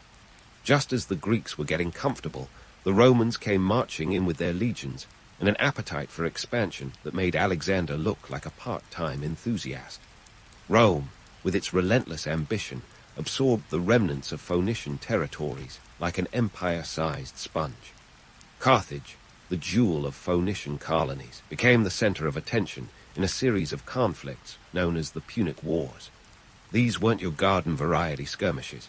They were epic confrontations that would make a Marvel movie look like a nap in the park. The Romans, under the strategic genius of Scipio Africanus, ultimately razed Carthage in 146 BCE, ensuring that the city would haunt the Roman psyche for centuries as a symbol of both triumph and warning. But let's put aside the clashing swords and burning cities for a moment to appreciate the less tangible yet enduring aspects of Phoenician influence. Their greatest legacy, language, continued to ripple through time, shaping communication across continents. Imagine a world without a common alphabet. It's like trying to organize a potluck without a group chat. The Phoenicians, through their script, laid the groundwork for a shared linguistic framework that would unify disparate cultures and facilitate the exchange of ideas, a precursor to the global village we inhabit today. Now, here's where we debunk a myth with flair. The romantic notion that the Phoenicians were simply swallowed whole by these empires, leaving no trace. In reality, their innovations in shipbuilding, navigation, and commerce became foundational elements in the Greek and Roman arsenals. The Romans, for instance, took notes from Phoenician maritime tactics, adapting their designs for their own burgeoning navy. The Phoenician approach to trade, networked, strategic, and savvy, became a template for Roman economic policy. So, while the Phoenicians might have disappeared from the political map, their DNA was woven into the cultural and technological fabric of their conquerors. Economically, the Phoenician legacy was like a well-tended vineyard, producing fruits long after the original planters had vanished. Their trade routes and commercial practices set a precedent for the economic systems that would dominate the Mediterranean and beyond. The Romans, with their penchant for organization, took these blueprints and scaled them up, creating an empire that ran like a well-oiled machine, thanks in no small part to those Phoenician footnotes in their playbook. As we reflect on the twilight of Phoenician power, it's crucial to recognize that their story is not just about decline, but transformation. They were the unsung architects of modern communication, the invisible hand guiding the evolution of trade and culture. Their resilience and adaptability allowed their influence to outlive their political sovereignty, proving that real power often lies not in land or titles, but in ideas and innovations that transcend borders and time. And so, as we close the chapter on this remarkable civilization, let's tip our hats to the Phoenicians, the ancient world's unsung heroes, whose legacy still whispers through our written words and global connections. They remind us that in a world obsessed with might, sometimes the most enduring legacies are those penned in ink, not carved in stone. When Alfred Nobel entered the world on October 21, 1833, in Stockholm, Sweden, the future was already playing a mischievous hand. Born into a family that could give a roller coaster a run for its money in terms of ups and downs, little Alfred had a knack for drama from the get-go. His father, Emmanuel Nobel, was a jack-of-all-trades inventor with grand ideas and a penchant for financial calamities. If there was a way to go bankrupt in style, Emmanuel had the manual. Emmanuel's brain was buzzing with innovations that ranged from the practical to the what were you thinking variety. One of his more successful ventures was underwater mines, kind of like the world's deadliest whoopee cushions, used during the Crimean War. But before any of that, he tried his hand at manufacturing plywood and even building bridges, only to find himself drowning in debt. The Nobel family packed their bags and moved to Russia in 1842, a strategic retreat that would have made Napoleon blush. It was in St. Petersburg that Alfred's story really began to unfold. Russia provided the kind of environment that could spark a young boy's imagination, or at least keep him occupied while his father tinkered with explosives. By now, Emanuel had found some success, supplying the Russian military with equipment and slowly pulling the family's fortunes back from the brink. Young Alfred and his siblings, there were 3 others, each with their own flair for survival, found themselves exposed to a world of science, engineering, and of course, danger. Alfred, a wide-eyed teenager with a penchant for chemistry, was soon sent off to Paris in 1850 to continue his education. This wasn't just any Paris. It was the throbbing heart of the Industrial Revolution, where ideas were flying as fast as the rats in the sewers. Here, Alfred studied under the tutelage of Theophile Jules Pellouz, a chemist with a name as complex as his compounds. Pellouz introduced Alfred to nitroglycerin, a substance that would become as central to Nobel's life as croissants are to a Parisian breakfast. Now, let's take a moment to appreciate just how risky Alfred's new obsession was. Nitroglycerin is the kind of chemical that makes even the bravest chemist reconsider their career choices. It's explosive enough to make fireworks seem like child's play. Yet, young Alfred wasn't deterred. The thrill of transforming this volatile liquid into something useful was far more alluring than the risks it posed, though one might argue that Alfred's eventual fame made him the worst dinner guest ever. And what do you do, Alfred? Oh, I blow things up. But Alfred didn't just dabble in explosives. Returning to St. Petersburg, he immersed himself in the world of industrial chemistry, a field that was as much about innovation as it was about preventing your lab from becoming a smouldering ruin. By 1859, the family business was thriving, and the Nobels were at the forefront of explosive technology, an accolade that sounds cooler than it probably felt when you had to worry about accidental detonation every other Tuesday. However, life isn't a straight line, and the Nobel family's financial fortunes were as fickle as the Russian weather. Emanuel faced setbacks, and by 1863, the Russian government had cooled its interest in his underwater mines. The family returned to Sweden, dragging with them their arsenal of ideas and an ever-present cloud of gunpowder. Back in Sweden, Alfred was determined to turn nitroglycerin into a viable commercial product. The challenge was formidable: how to tame a substance more sensitive than a reality TV star's ego. But Alfred was nothing if not persistent. He experimented with stabilizing nitroglycerin, seeking a way to harness its immense power without blowing himself to kingdom come. It was during this period that fate, with its usual lack of subtlety, stepped in. In September 1864, a catastrophic explosion occurred at the Nobel family's factory in Heleneborg, Stockholm. The blast killed 5 people, including Alfred's younger brother Emil. It was a brutal reminder of the danger inherent in Alfred's work. Yet, in the irony that history often enjoys, this tragedy became a turning point. Alfred, rather than retreating into obscurity, pushed forward with even greater resolve. By 1867, he had developed a safer, more stable form of nitroglycerin by mixing it with an absorbent substance called kieselguhr. He named his invention Dynamite, a name that would echo through history like a particularly loud bang. This was the moment Alfred became more than just another inventor.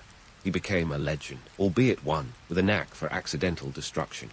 Alfred's early years, filled with financial turmoil, explosive discoveries, and tragic loss, set the stage for a life that would straddle the line between creation and destruction. He was a man driven by curiosity and a relentless desire to make things better, even if it meant occasionally blowing them up first. As we delve deeper into his story, remember that Alfred Nobel was not just the inventor of dynamite, but a man whose legacy would eventually be sealed not with a bang, but with a set of prestigious prizes bearing his name. But that's a tale for another time.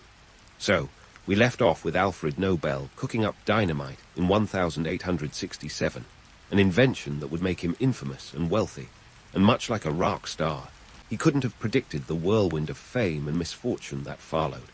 Picture it. Dynamite wasn't just a sassy name for a band. It was a literal game changer. This stuff was revolutionary for construction, mining, and as it turned out, warfare. Suddenly, blasting through mountains for railways or mining for resources was less about swinging pickaxes and more about controlled explosions. You know, the kind where controlled is a relative term. Now, let's get into the nitty-gritty of dynamite's appeal. Remember, before Alfred came along, nitroglycerin was like that friend who always gets you into trouble, volatile and unpredictable. Nobel's genius was in taming this wild beast by mixing nitroglycerin with kieselguhr, an absorbent clay-like material. It was like giving nitroglycerin a cozy blanket. This mix made it more stable and safer to handle, or at least as safe as something designed to blow up could be. Plus, dynamite had the kind of bang-for-your-buck appeal that would make even the stingiest accountant crack a smile. For the cost-conscious in the 19th century, dynamite offered a cost-effective way to get things done faster and more efficiently. The real kicker: Nobel patented dynamite in 1867, and by the end of the decade, he was rolling in Swedish krona like a duck in a pond. We're talking about a net worth that would make even today's tech moguls raise an eyebrow. He established factories in over 20 countries, ensuring the world was well stocked in boomsticks. The price for a pound of dynamite was around $1. 50 in the 1870. Imagine the markup on that when you could clear a mountain in a fraction of the time it took before. But as they say, with great power comes great lawsuits. It turns out that selling explosive materials wasn't just about signing the receipt. It was a Pandora's box of legal and ethical dilemmas. Alfred quickly discovered that dynamite was the kind of product that attracted both admirers and litigants. On one hand, you had construction companies singing his praises like he was the patron saint of infrastructure. On the other, you had governments and individuals ready to take him to court faster than you could say Kabu. One of the biggest headaches for Nobel was the moral conundrum of warfare. See, dynamite's efficiency wasn't lost on the military strategists of the time. Armies saw it as a way to gain an edge over their enemies, and suddenly Nobel was the guy indirectly responsible for making warfare even deadlier. It's a bit like inventing a sharper knife and finding out it's being used in a knife fight rather than slicing bread. Nobel, whose personal motto was "My dynamite will sooner lead to peace than 1,000 world conventions," was in a bind. The reality was that while he hoped dynamite would deter war through sheer destructive potential, it was more like handing a child a firecracker and telling them not to light it. The lawsuits piled up like dynamite orders, and Nobel found himself embroiled in legal battles across continents. In 1876, a particularly messy case in the U.S. saw Nobel defending his patent rights against those who were more than happy to swipe his invention without so much as a thank you note. It was a time when intellectual property was more of a suggestion than a law, and everyone wanted a piece of the explosive pie. Then there was the ethical debate boiling over like a misplaced beaker in a chemistry lab. Critics argued that Nobel's invention was responsible for countless deaths, while others pointed out that the same explosive power that could destroy could also build. It was a classic case of Dr. Jekyll and Mr. Hyde, with Nobel stuck right in the middle, trying to justify the unintended consequences of his creation. Despite the moral murkiness and the constant legal wrangling, dynamite was here to stay. It carved tunnels through mountains, blasted through bedrock, and yes, unfortunately, blew holes in battlefields. Nobel's invention had a dual legacy, one that would see him remembered both as a visionary and a villain, depending on who you ask. As we continue this explosive tale, keep in mind that Nobel's story is far from over. The man who put the boom in the business wasn't just about making things go bang. His life was a complex web of innovation, controversy, and eventually redemption. But more on that later. For now, let's leave Alfred in his laboratory, pondering the paradox of peace through explosives, as his legacy continued to unfold in ways even he couldn't have predicted. As Alfred Nobel pondered the paradox of peace through explosives, little did he know that fate was about to throw him another curveball. It came in the form of a newspaper article, or rather, an obituary, his own. In 1888, Alfred's brother Ludwig passed away, and a French newspaper, in a spectacular feat of journalistic diligence, mistakenly published an obituary for Alfred instead. Talk about getting ahead of the news cycle. The headline branded him the Merchant of Death, declaring that he had become rich by finding ways to kill more people faster than ever before. Yikes!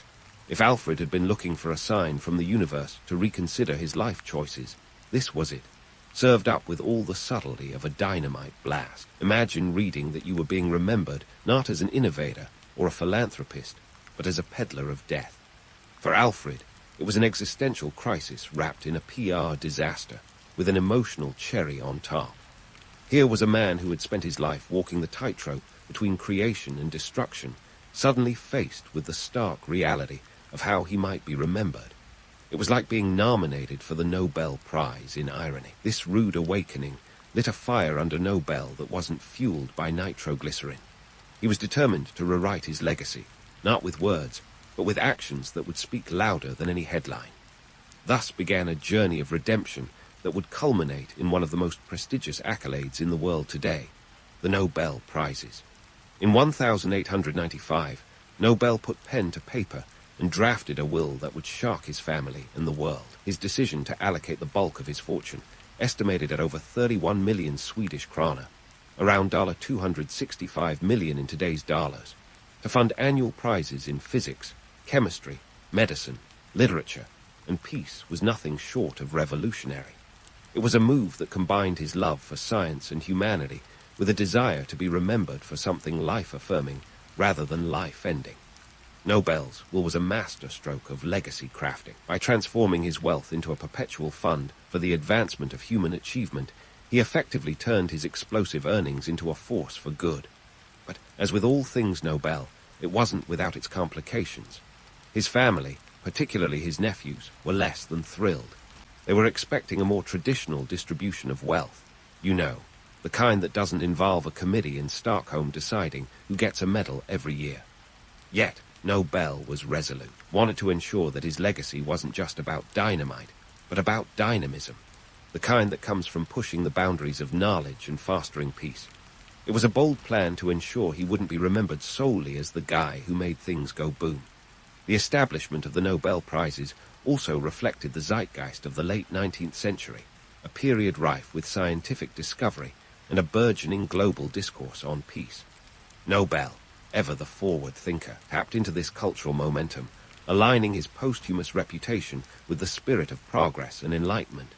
By doing so, he positioned himself not just as a benefactor of scientific endeavor, but as a champion of peace and intellectual advancement. What Nobel couldn't have foreseen was just how impactful his prizes would become. Today, the Nobel Prizes are a gold standard in recognizing human achievement, awarded to those whose work transcends borders, disciplines, and, occasionally, common sense. From Marie Curie, who won not once, but twice, to Martin Luther King Jr., whose dream of peace resonated across continents, the laureates are a testament to Nobel's vision. Alfred Nobel's story is a vivid reminder of the dual nature of innovation.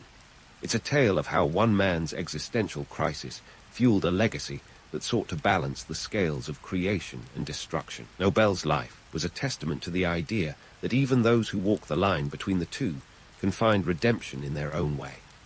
As we leave Alfred, contemplating his legacy, while secretly hoping for a rewrite of that unfortunate obituary, remember that his journey is far from over.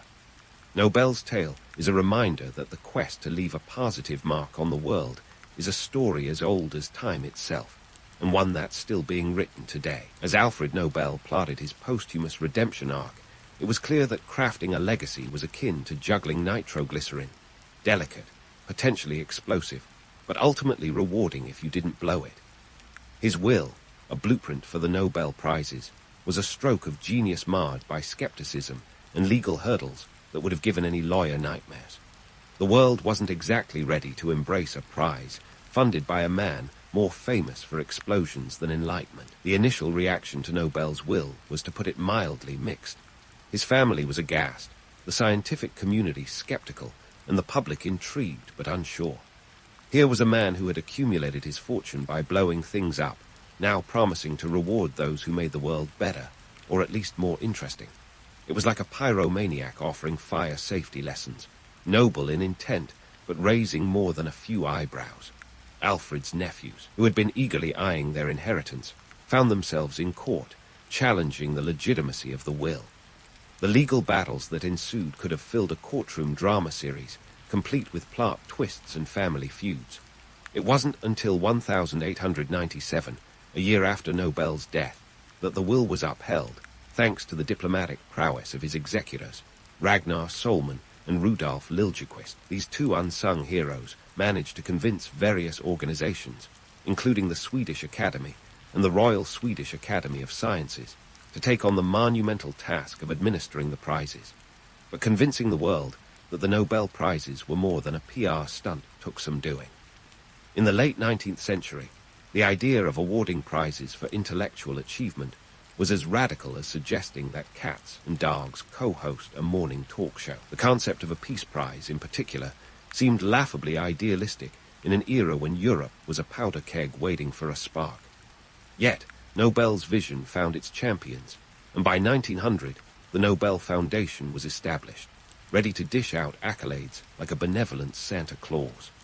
The first Nobel Prize ceremony in 1901 was a modest affair, held at the old Royal Academy of Music in Stockholm. With pomp and circumstance that would have made even the most jaded aristocrat crack a smile, the event marked a turning point. The laureates, a mix of scientists, writers, and peace advocates, were selected through a rigorous process that was about as transparent as a foggy morning. Committees deliberated in secrecy, evaluating nominees based on merit, contribution, and occasionally political considerations. The selection process was, and still is, shrouded in a mystique that makes the Oscars look like a neighborhood talent show. The first Nobel Peace Prize went to Henry Dunant, the founder of the Red Cross, and Frédéric Passy, a leading pacifist. It was a symbolic nod to the idea that peace wasn't just a lofty ideal, but a tangible goal worth pursuing.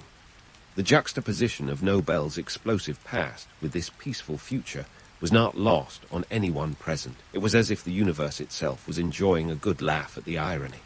The economic impact of the Nobel Prizes was immediate. Each prize came with a hefty sum, 782 Swedish kroner in 1901, equivalent to about $1 million today. That's enough to make even the most committed scientist reconsider their vow of poverty. The financial incentive was significant, but the prestige was priceless. Overnight, the Nobel Prizes became the gold standard of achievement, a badge of honor worn with pride, and occasionally a touch of smugness.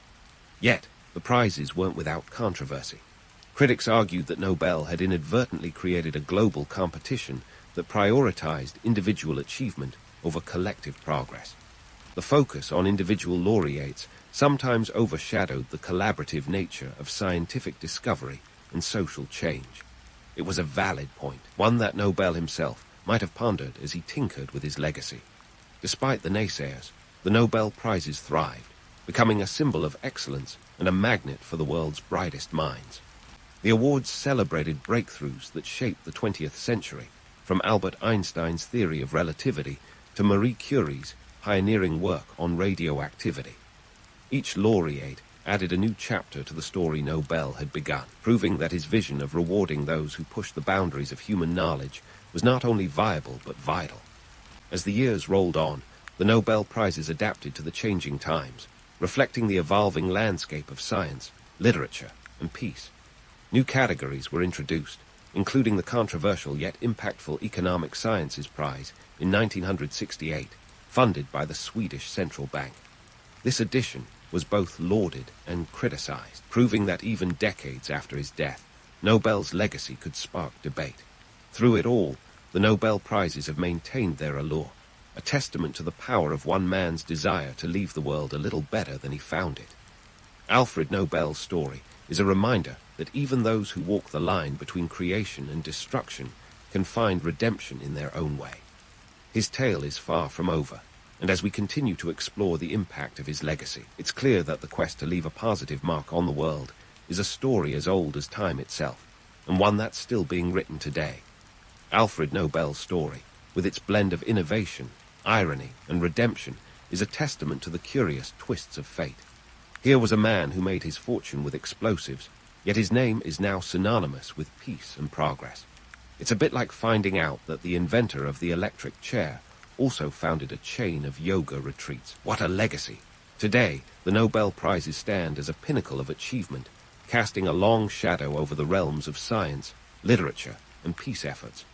Since their inception, these prizes have celebrated the trailblazers and the paradigm shifters, those whose work has expanded the boundaries of human knowledge and compassion. Take, for example, the 1964 Peace Prize, awarded to Martin Luther King Jr., whose dreams of equality resonated across the globe. Or the 1921 Physics Prize awarded to Albert Einstein, who turned our understanding of the universe on its head with a theory that, at the time, was as mind-bending as a Salvador Dali painting. But beyond the glitz and glamour of the Nobel ceremonies, the black tie events and the banquets fit for royalty, lies a legacy that's as complex as Nobel himself. While the prizes undeniably highlight human achievement, they also spotlight the ongoing struggles for peace and understanding in a world that's often more chaotic than a chemistry lab mid-experiment. The Nobel Peace Prize, in particular, serves as a bittersweet reminder of the world's deep-seated conflicts, awarded to those who dare to challenge the status quo in pursuit of harmony. It's a role that Nobel, the accidental pacifist, would likely appreciate. After all, he knew firsthand that the road to peace is often paved with unintended consequences. Yet, the irony of a man who profited from dynamite being celebrated for peace isn't lost on history. Nobel's life is a masterclass in contradictions, a reminder that our creations often escape our control, taking on lives of their own. His story is emblematic of the dual nature of progress, where the same discoveries that propel us forward can also threaten to pull us back. As Nobel himself remarked, contentment is the only real wealth, a sentiment that underscores the balance he sought between his explosive past and his aspirational future. The impact of the Nobel Prizes extends beyond individual laureates to influence entire fields. In the sciences, the prizes have driven research, spurred innovation, and encouraged collaboration across borders. They've become a currency of credibility, a golden ticket that opens doors to funding, partnerships, and opportunities.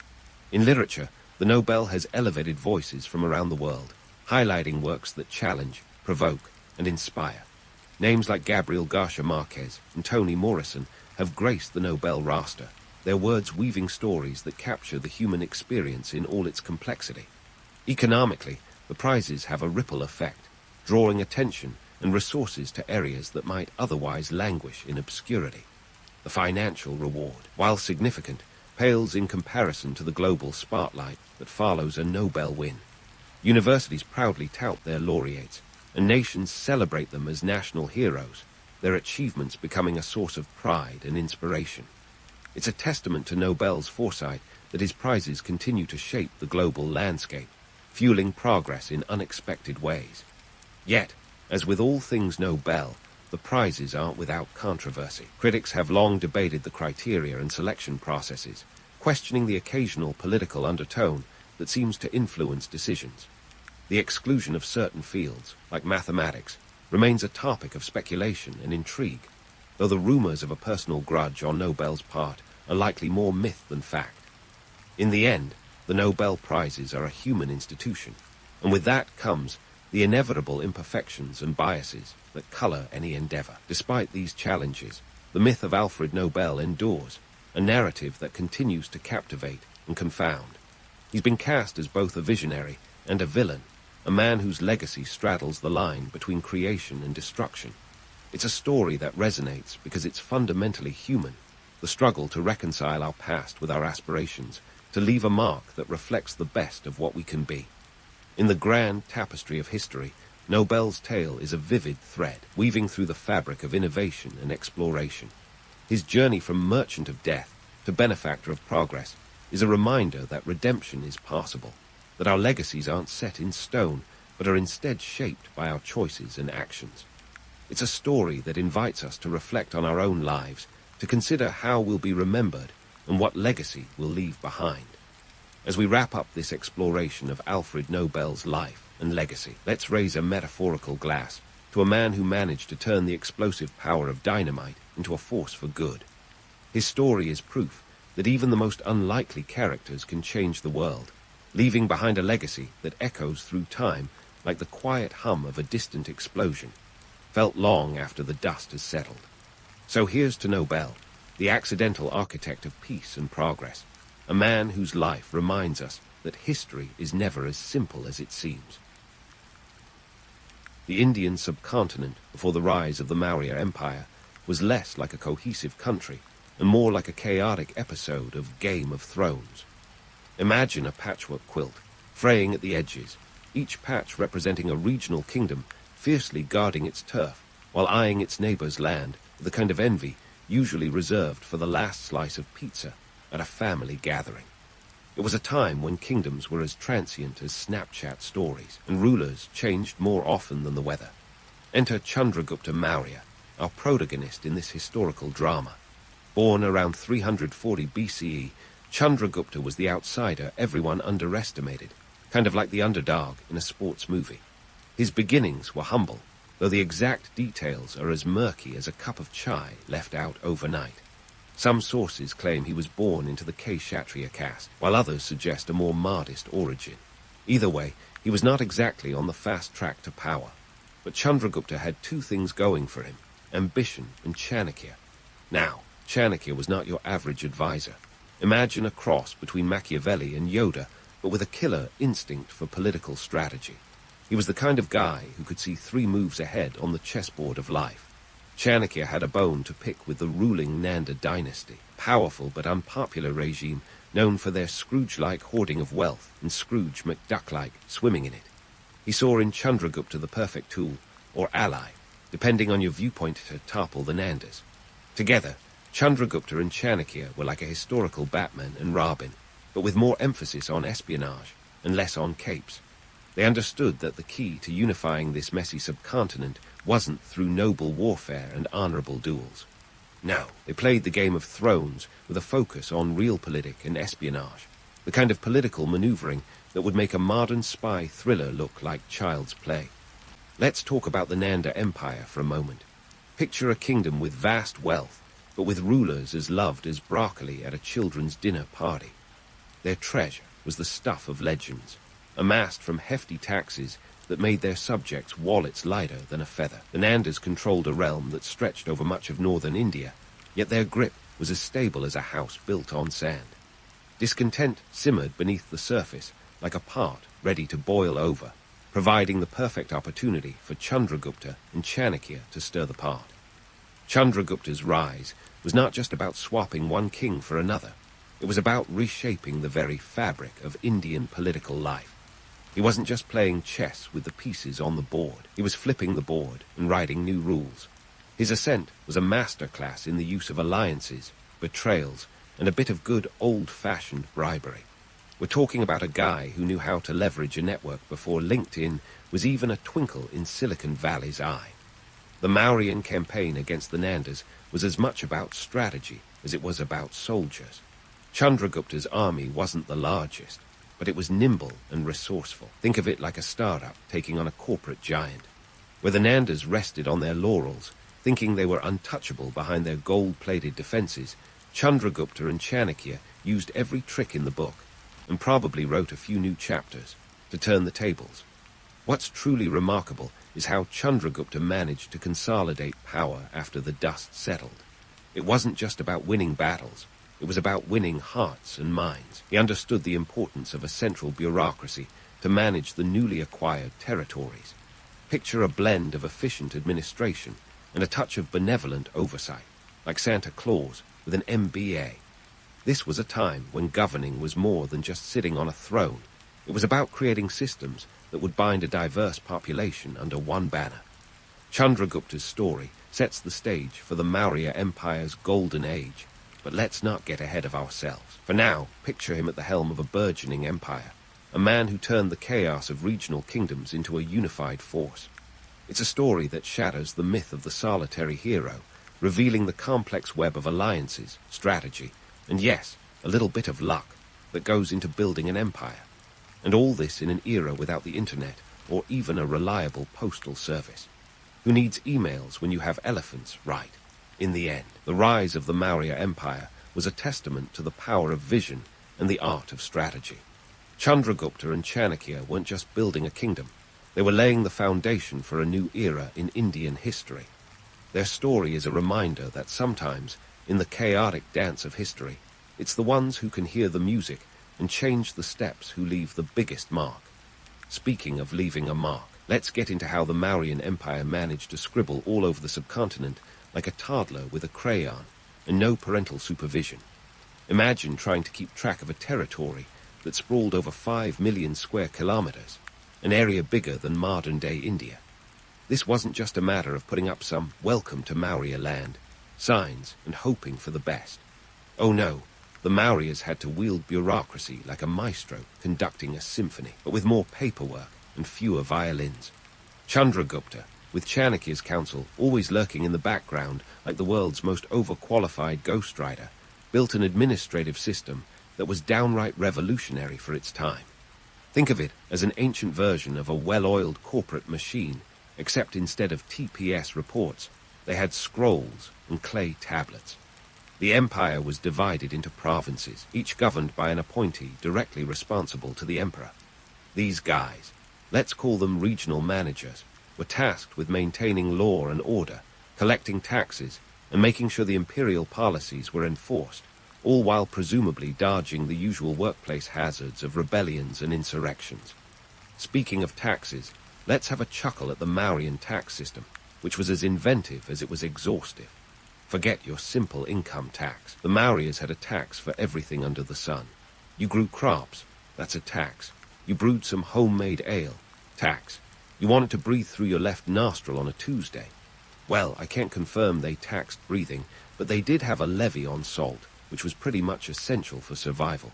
They even had a water tax, showing they were way ahead of the game in squeezing every last drop out of their citizens. It's almost as if the Mauryas took a look at the idea of taxation and thought, how can we turn this up to 11? But let's not forget, these taxes weren't just about filling the imperial coffers, so the emperor could swim in gold coins like an ancient Scrooge McDuck. The revenue was used to maintain roads, fund public works, and support an army that was the envy of the ancient world. The Mauryan military boasted about 600,000 infantry, 30,000 cavalry, and a fleet of 9,000 war elephants. Yes, war elephants. Picture tanks with trunks, capable of sending enemy lines into chaos with a well-timed charge. The next time you complain about your commute, just remember, at least you're not stuck behind a pachyderm battalion. Now, if you think the Mauryan administration was all about taxes and elephants, think again. They also pioneered proto-census techniques that would make a modern demographer nod in approval. They meticulously recorded details about land usage, population numbers, and even the types of trees in an area. Why? Because knowledge is power, and the more data they had, the better they could manage resources and anticipate challenges. Picture a medieval spreadsheet, minus the Excel formulas, and plus a few scribes furiously jotting down numbers by candlelight. And here's where the myth-busting comes in. The Maurya Empire wasn't just a top-down dictatorship where the emperor dictated and everyone else obeyed. Sure, Chandragupta was the big cheese, but he relied heavily on a network of advisors, local leaders, and even spies. Yes, spies, to keep his empire running smoothly. Forget the romantic notion that an emperor could single-handedly steer the ship of state. The reality was more like a complex web of human interactions, where information flowed from the ground up just as much as it did from the top down. This brings us to the Mauryan economy, a beast as multifaceted as a diamond with a few chips on the edge. The empire was a hub of trade, with routes stretching as far as Greece and Egypt. They traded in everything from textiles to spices, capitalizing on India's rich resources. And let's not overlook the economic engine that was agriculture. The Mauryas knew that a well-fed population was a stable one, so farming techniques were advanced for the time, with irrigation systems that would impress even the most jaded civil engineer. But managing such a vast and diverse empire was like trying to herd cats with a whistle. The Mauryan administration had to be flexible, adapting to local customs and practices while maintaining a semblance of central control. This balance between local autonomy and imperial oversight was one of the reasons the empire could sustain itself for as long as it did. It wasn't all smooth sailing, of course. Rebellions did crop up from time to time, but the Mauryan system was robust enough to weather these storms. Now, as we marvel at the administrative prowess of the Mauryans, it's easy to get swept up in the grandeur and forget the human element. These weren't just numbers on a page or dots on a map. They were real people, living real lives, often caught between the demands of the empire and the realities of day-to-day existence. It's a sobering reminder that history is not just about emperors and battles, but about the countless individuals who lived, worked, and sometimes struggled in the shadow of great events. Chandragupta's successors would continue to build on his legacy, refining the systems he put in place and expanding the empire's reach even further. But that's a story for another day. For now, let's leave the Maurya Empire as a testament to the power of organization, the art of administration, and the eternal human quest to impose order on chaos. Whether through bureaucratic genius or sheer force of will, the Mauryas carved out a place in history that resonates to this day. It's a story of visionaries and vision, of human ingenuity, and the occasional elephant charge, proof that sometimes the pen really is mightier than the sword, especially when backed by an army of scribes and a herd of elephants. And speaking of elephants, let's charge forward to one of India's most intriguing rulers, Ashoka the Great, the emperor with a backstory that reads like a blockbuster transformation tale. Before he was the poster child for peace and Buddhism, Ashoka was the kind of conqueror you'd expect to find in a history book with a rated R warning. Born in 304 BCE, he was the grandson of Chandragupta Maurya, and if you've ever felt overshadowed by a high-achieving family member, imagine having to live up to the guy who founded the Maurya Empire. No pressure, right? Ashoka didn't start his career with a halo over his head. Oh no, he was more of a sword-wielding warrior whose appetite for conquest was matched only by his flair for ruthlessness. His early reign was like an episode of Empire, the Extreme Makeover edition, with him flexing his imperial muscles across the Indian subcontinent. But it was in 261 BCE that Ashoka's story took a dramatic, blood-soaked turn during the infamous Kalinga War. The showdown with the Kalinga kingdom was not just another tick on his conquest checklist. It was a human catastrophe. The Kalinga War was a brutal affair that left over 100,000 soldiers and civilians dead, with another 150,000 deported. Imagine a battlefield so scarred that even the crows needed therapy afterward. This wasn't just another day at the office for Ashoka. It was a turning point so profound that it would make a Greek tragedy look like a light-hearted fairy tale. The staggering loss of life and the sheer brutality of the conflict weighed heavily on Ashoka. Maybe it was the cries of the wounded, the sight of desolation, or the realization that he had become the very monster he once fought against. Whatever the trigger, this was the moment Ashoka hit the brakes on his war chariot and took a long, hard look in the mirror. Enter the Ashoka II, Zero phase, where the emperor swapped his blood-stained armor for the peaceful robes of Buddhism. If there were ever a historical rebranding campaign, Ashoka's journey from conqueror to peace advocate would be a case study for modern PR firms. Imagine the headlines: from swords to sutras, the Ashoka story.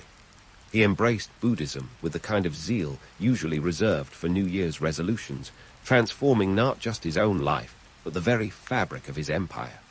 Ashoka's conversion to Buddhism wasn't just about personal redemption. It was a savvy political move that reshaped the Maurya Empire's ideological landscape. In a world where rulers often governed by fear and intimidation, Ashoka went for an approach that could be summed up as governance by good karma. He issued edicts that promoted non-violence, compassion, and tolerance, inscribed on rocks and pillars across the empire like ancient tweets, making sure everyone got the memo.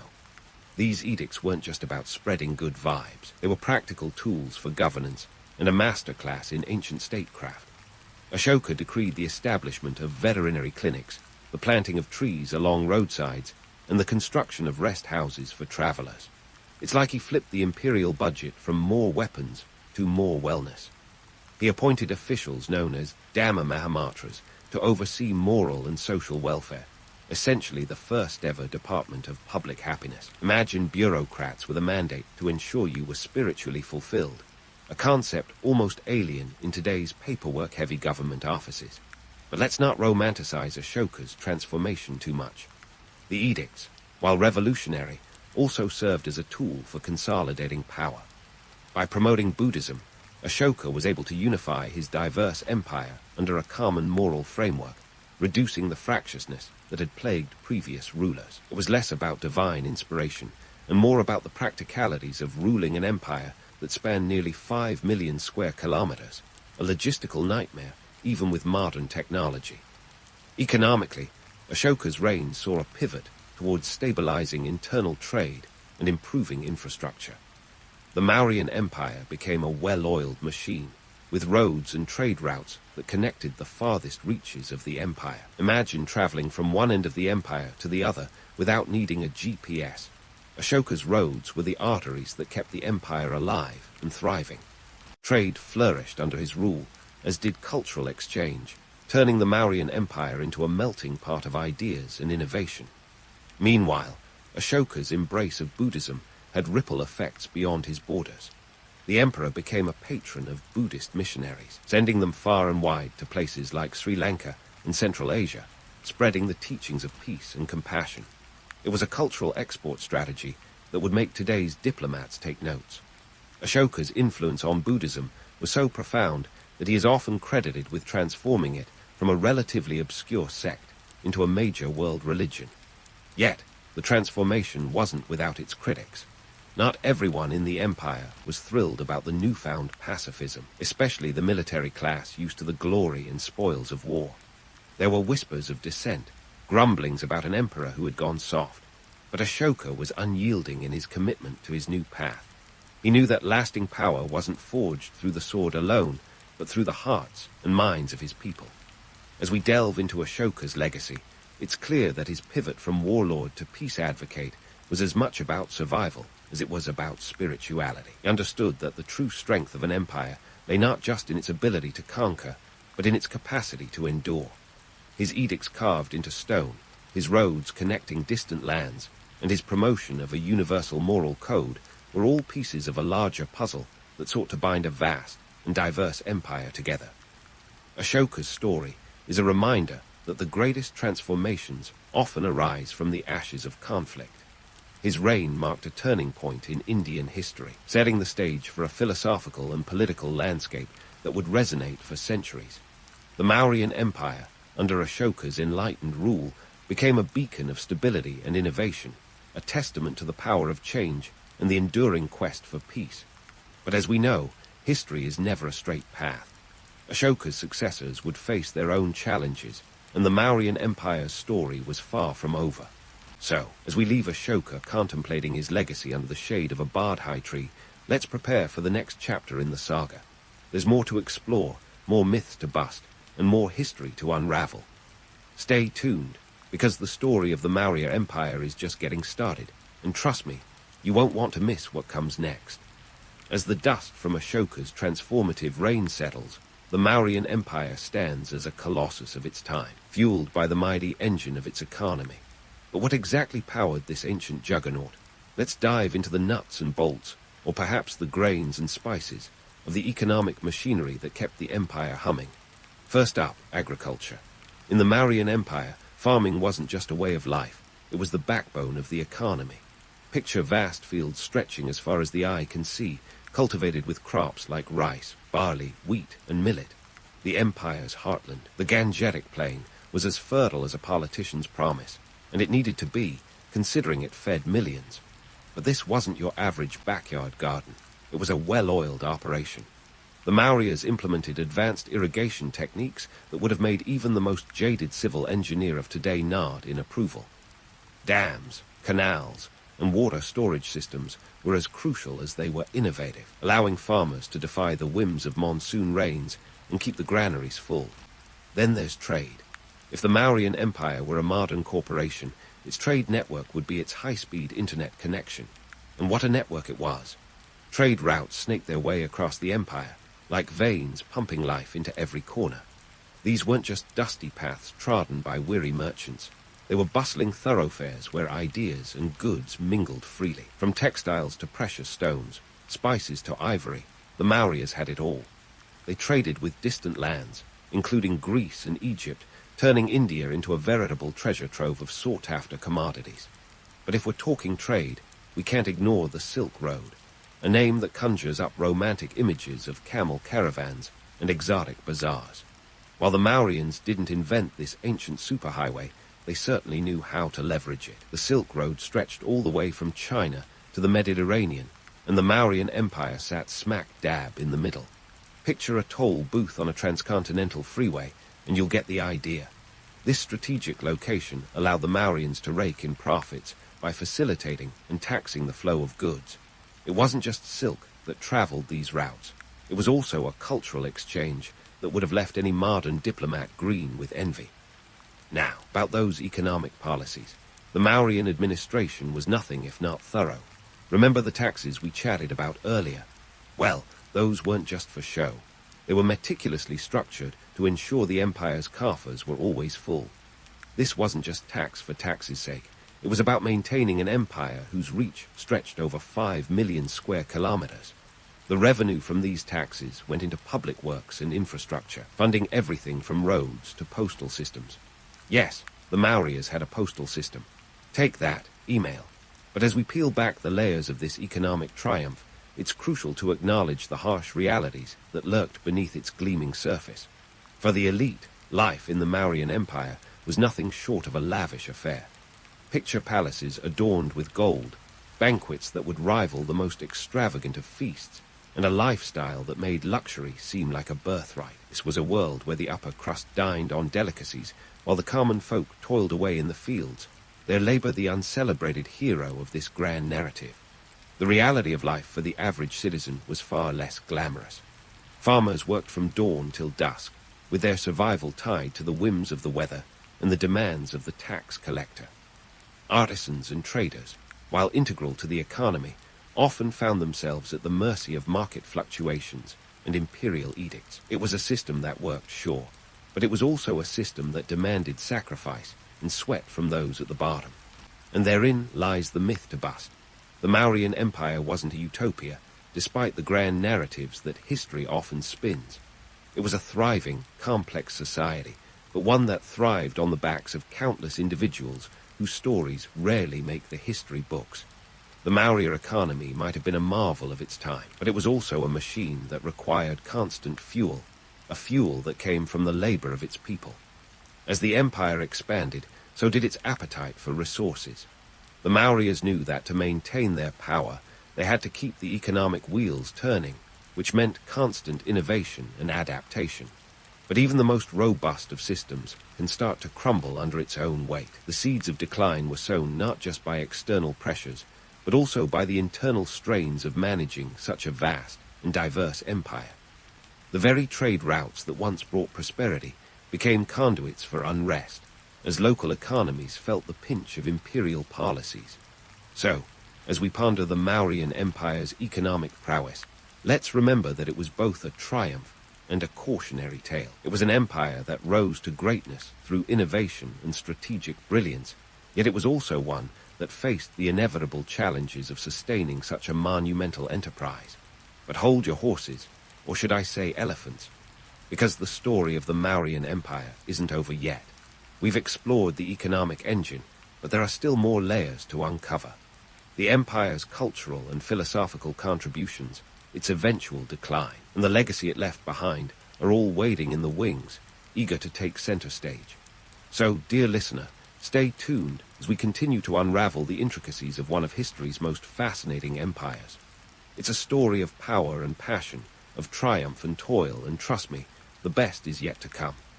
And now, as we stand on the precipice of the Mauryan Empire's grand finale, let's unravel the tapestry of its decline. A story as riveting as its rise, albeit with a lot more frayed edges. The fall of the Maurya Empire is a cautionary tale of how internal discord and external pressures can unravel even the grandest of ambitions. Picture it as a colossal sandcastle, built meticulously, only to be eroded by the inevitable tide of time. Fast forward to around 232 BCE, the year Ashoka the Great shuffled off this mortal coil. His death was the proverbial pulling of the linchpin, and the empire he left behind didn't have the same cohesive glue to hold it together. Ashoka's successors, alas, were not cut from the same enlightened cloth. Despite inheriting a sprawling empire and a shiny set of edicts, they lacked the political acumen and charisma that had made Ashoka a transformative figure. It's like being handed the keys to a sleek sports car without knowing how to drive. You see, Ashoka's pivot to Buddhism and non-violence was all well and good when it came to moral standing, but it did leave the military apparatus somewhat underutilized and underfunded. The Mauryan army, once an awe-inspiring force with its formidable war elephants, became more like a relic of a bygone era, with rusty swords and a dwindling cavalry. By the time Ashoka's grandsons took the reins, the empire was more vulnerable than a screen door on a submarine. The internal strife didn't help matters. As is the tradition with many empires, familial squabbles and power struggles became the order of the day.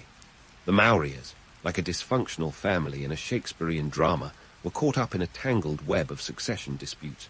Their one-scion grip on power loosened as regional governors, initially mere cogs in the imperial machine, began to eye the throne with envy, like cats watching a laser pointer. Externally, the Mauryas faced pressures that would make any ruler's knees quiver. The Seleucid Empire, their western neighbor, wasn't exactly sending over casseroles and friendly greetings. Instead, they were more interested in reclaiming territory and influence. Meanwhile, in the east, the Kalinga region, never quite forgetting its bloody history, simmered with the potential for rebellion. The Mauryan borders were like a sieve, with instability and invasion seeping through the cracks. And then there was the economy, a once mighty juggernaut that had powered the empire's conquests and prosperity. But as trade routes shifted, and the costs of maintaining vast territories mounted, the Mauryan coffers started to echo with the sound of emptiness. It was as if the empire's economic engine had run out of steam, or rather, gold. Bureaucratic inefficiency and corruption crept in like termites, gnawing away at the foundation. By around 185 BCE, the once mighty Maurya Empire had fragmented into a patchwork of smaller kingdoms, each ruled by local powers eager to carve out their own piece of the pie. The last Mauryan ruler, Brihadratha, met a grim fate, assassinated by his own commander-in-chief, Pushyamitra Shunga, in a coup that put an end to Mauryan rule. The Shunga dynasty emerged from the ruins, but the era of the Mauryas was well and truly over. A stark reminder that even the greatest empires are not immune to the entropy of history. But let's not just dwell on the fall. The Maurya Empire left a legacy that would shape Indian history for centuries. Politically, it laid the groundwork for centralized governance and a bureaucratic system that would influence future empires and even modern states. The idea of a unified Indian subcontinent, governed under a single administration, was a template that others would aspire to, even if the execution was often less than perfect. Culturally, the Mauryan influence was profound. Ashoka's embrace of Buddhism helped propel it from a regional sect to a global religion, spreading across Asia like wildfire. Monasteries and stupas, many commissioned by Ashoka, became centers of learning and spirituality. The exchange of ideas and art during the Mauryan period enriched the cultural tapestry of India, leaving behind a legacy of architectural and philosophical achievements that still draw admiration today. And let's not forget the myth-busting part. The romantic notion of the Mauryan Empire as a utopian realm where peace and prosperity reign supreme is, of course, a tad idealistic. Yes, there were times of remarkable achievement and growth, but they were punctuated by the harsh realities of power struggles, economic fluctuation, and the burdens borne by ordinary people. The empire was a complex organism, a blend of triumphs and tribulations, much like any great civilization. The Mauryan story reminds us that history is a tapestry woven with threads of both legend and reality. It's a blend of grand narratives and the gritty details that underpin them. As we reflect on the Maurya Empire's rise and fall, we see an enduring testament to human ambition, the quest for power, and the inevitable cycle of growth and decay. Empires rise and fall, but their legacies often outlast the ruins they leave behind. And there you have it, folks, the saga of the Maurya Empire, unraveled from its ambitious beginnings to its ultimate decline. It's a tale that offers as many lessons as it does questions, a reminder that even the most formidable of empires are at the mercy of time's relentless march. As we close this chapter, let's carry forward the insights gleaned from their story, for history, as they say, is the best teacher, even if it's a bit of a harsh one. If you've ever wanted to time travel to a place where the ancient world was as bustling as a modern-day metropolis, ancient Nubia is your destination. Nestled in the heart of northeastern Africa, this kingdom was like the cool younger cousin to Egypt, not as widely known, but just as fascinating. Picture a land where the Nile River wasn't just a scenic backdrop, but the main highway of life, carrying everything from people and goods to revolutionary ideas. The Nile, stretching over 4,000 miles, was Nubia's lifeline, a flowing ribbon that connected its people to the world beyond its borders. It wasn't just a river. It was practically a celebrity in its own right, hosting an entourage of civilizations along its banks, each trying to make a bigger splash than the last. Now, before we dive into the nitty-gritty of Nubian life, let's get one thing straight. Nubia wasn't some backwater village overshadowed by its Egyptian neighbor. This was a kingdom that thrived for thousands of years, with its own unique flair and a knack for building pyramids that could rival those of the pharaohs. In fact, Nubia was like the ancient world's version of a cultural melting pot, a place where African, Egyptian, and even Mediterranean influences mingled like guests at a dinner party that no one wanted to end. Speaking of dinner parties, let's talk about who was sitting at the top of the Nubian social ladder. At the apex were the rulers, known as the Kushite kings and queens. These were the folks who could have given today's celebrities a run for their money. If Instagram had been around back then, you can bet these royals would have had followers in the millions, with every move they made, from the latest pyramid-building project to their fashion choices, scrutinized and celebrated. They were seen as divine intermediaries, much like the pharaohs of Egypt, but with a Nubian twist. Their realm wasn't just about glitzy banquets and gold-plated sandals. It was about maintaining the delicate balance of power in a region that was as cutthroat as a modern-day corporate boardroom. Beneath the glittering tier of royalty, Nubian society was layered like a perfectly baked cake. Slide down a rung, and you'd find the noble class, the movers and shakers, who kept the kingdom running with the efficiency of a well-oiled machine. These were the generals, priests, and scribes who made sure that the king's edicts were more than just empty words. They were the ancient world's version of policy wonks, poring over scrolls instead of spreadsheets, and their influence was felt in every corner of the kingdom. Of course, no society is complete without its skilled workers and artisans, the middle class, if you will. These were the people who rolled up their sleeves and turned the king's grand visions into reality. The craftsmen, builders, and traders of Nubia were the unsung heroes of their time, the ones who made sure that the Nile wasn't just a river, but a bustling artery of commerce. They were like the startup entrepreneurs of their day, always innovating and finding new ways to thrive in a competitive landscape. Finally, at the base of the social pyramid were the farmers and laborers, the backbone of Nubian society. These were the folks who tilled the fertile lands along the Nile, ensuring that the kingdom remained well-fed and prosperous. It wasn't glamorous work, but it was vital, and they knew it. Without their toil, those glittering banquets in the royal courts would have been little more than sparse picnics. But here's the kicker. Despite the rigid social structure, Nubia was far from a monolithic society. It was a place where cultures collided and blended, creating a vibrant tapestry of life that was as diverse as the land itself. You had the Nubians themselves, of course, but also Egyptians, Greeks, and Romans passing through, each leaving their mark on the kingdom. This constant exchange of ideas and customs made Nubia a dynamic hub of innovation and creativity. Now, let's bust some myths, shall we? A lot of folks like to romanticize ancient kingdoms as places of unending glory and benevolent rulers. But let's be real. Life in Nubia was no fairy tale. Sure, the royals lived in luxury, but the average Nubian faced daily challenges that required grit and resilience. The kingdom was often caught in the crosshairs of geopolitical squabbles, and the Nile, while a boon, could also be a bane, with floods that could ravage crops faster than you can say disaster preparedness. And about those pyramids, while they were awe-inspiring, they weren't just monuments to architectural prowess. They were tombs, reminders of a society deeply invested in the afterlife, where the dead were believed to embark on a journey as complex as life itself. The reality was that building these structures required a labor force that was often coerced, and the toll on human life was significant. In sum, ancient Nubia was a kingdom of contrasts, where beauty and brutality coexisted in a delicate dance. It was a land that defied easy categorization, constantly evolving and adapting to the world around it. And as we peel back the layers of its society, we'll see that while the myths are alluring, the truth is far more compelling. So buckle up, because the journey through Nubia is just getting started, and it's going to be one heck of a ride. As we shift gears from the bustling streets of Nubia to its gleaming coffers, let's talk about an economy so glittering. It practically wore sunglasses. This wasn't your run-of-the-mill ancient economy, folks. The Kushite kingdom was rolling in gold, literally. Forget Fort Knox. Ancient Nubia was the bling capital of the ancient world, with wealth that would make even the flashiest rapper blush. Picture this.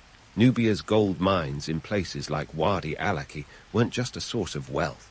They were the engines powering the kingdom's economy. Gold flowed from these mines like a never-ending champagne fountain at a high-end party, allowing Nubians to trade like nobody's business. And trade they did. Nubia wasn't a lone wolf howling in the desert. It was a prime hub on the trade routes that crisscrossed the ancient world. These routes were the highways of the time, connecting Nubia not only to Egypt, but also to the distant lands of the Mediterranean and the Middle East. Now, here's where things get really interesting. Nubia's wealth wasn't just about having piles of gold bricks stacked like Jenga blocks. It was about leverage. You see, gold was the ancient world's equivalent of a universal currency, and Nubia had it in spades. This allowed the kingdom to engage in a complex dance of diplomacy and economics, securing alliances and power moves that would make Machiavelli himself nod in approval. Let's debunk a myth, shall we? There's this notion that Nubia was some isolated kingdom, tucked away behind its sand dunes and pyramids, but the reality couldn't be more different.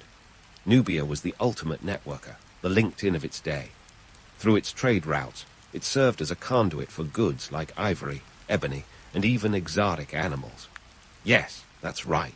Nubians were trading not just gold, but also luxury items that made them the equivalent of ancient tastemakers. They were the influencers of their age, and everyone wanted a piece of the action.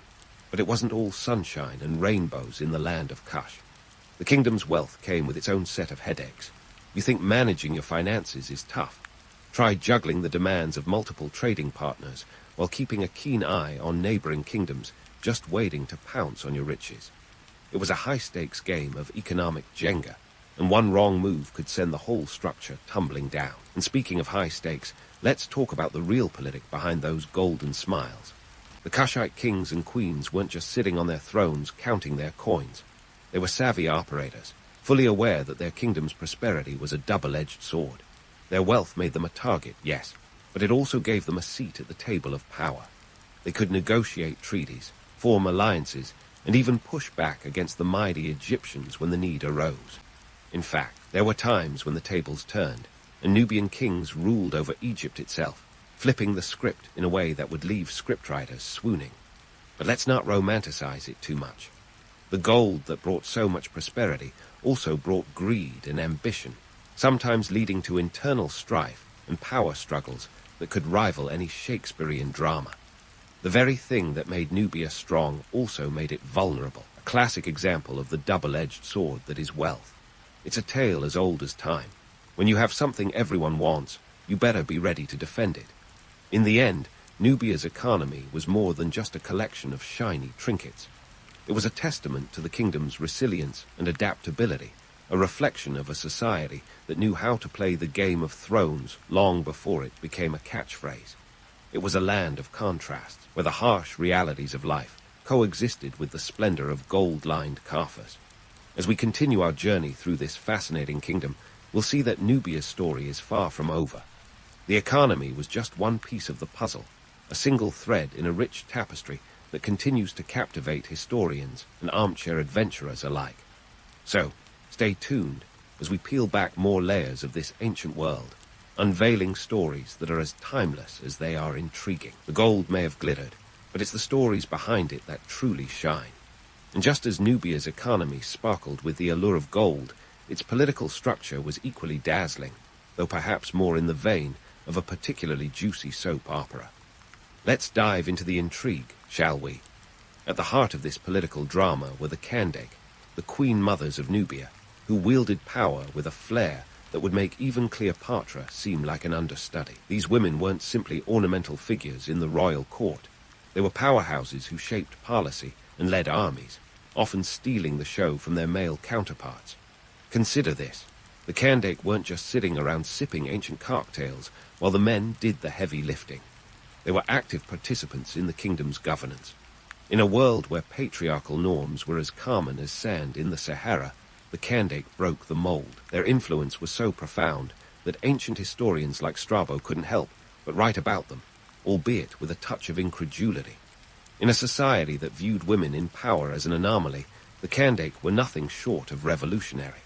These queen mothers had a political toolkit as sharp as their gilded daggers. They were adept at forging alliances and navigating the treacherous waters of international diplomacy. With Egypt as their northern neighbor, Nubia needed leaders who could manage this love-hate relationship with the finesse of a modern-day diplomat. The Kandake were exactly that, masters of the ancient art of negotiation.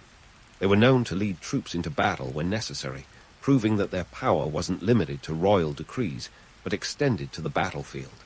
Talk about a resume booster. Now, let's debunk a myth or two. The image of the Kandake as fierce warrior leaders might sound romantic, but it wasn't all glory and triumph. Holding power in ancient Nubia was as much about survival as it was about leadership.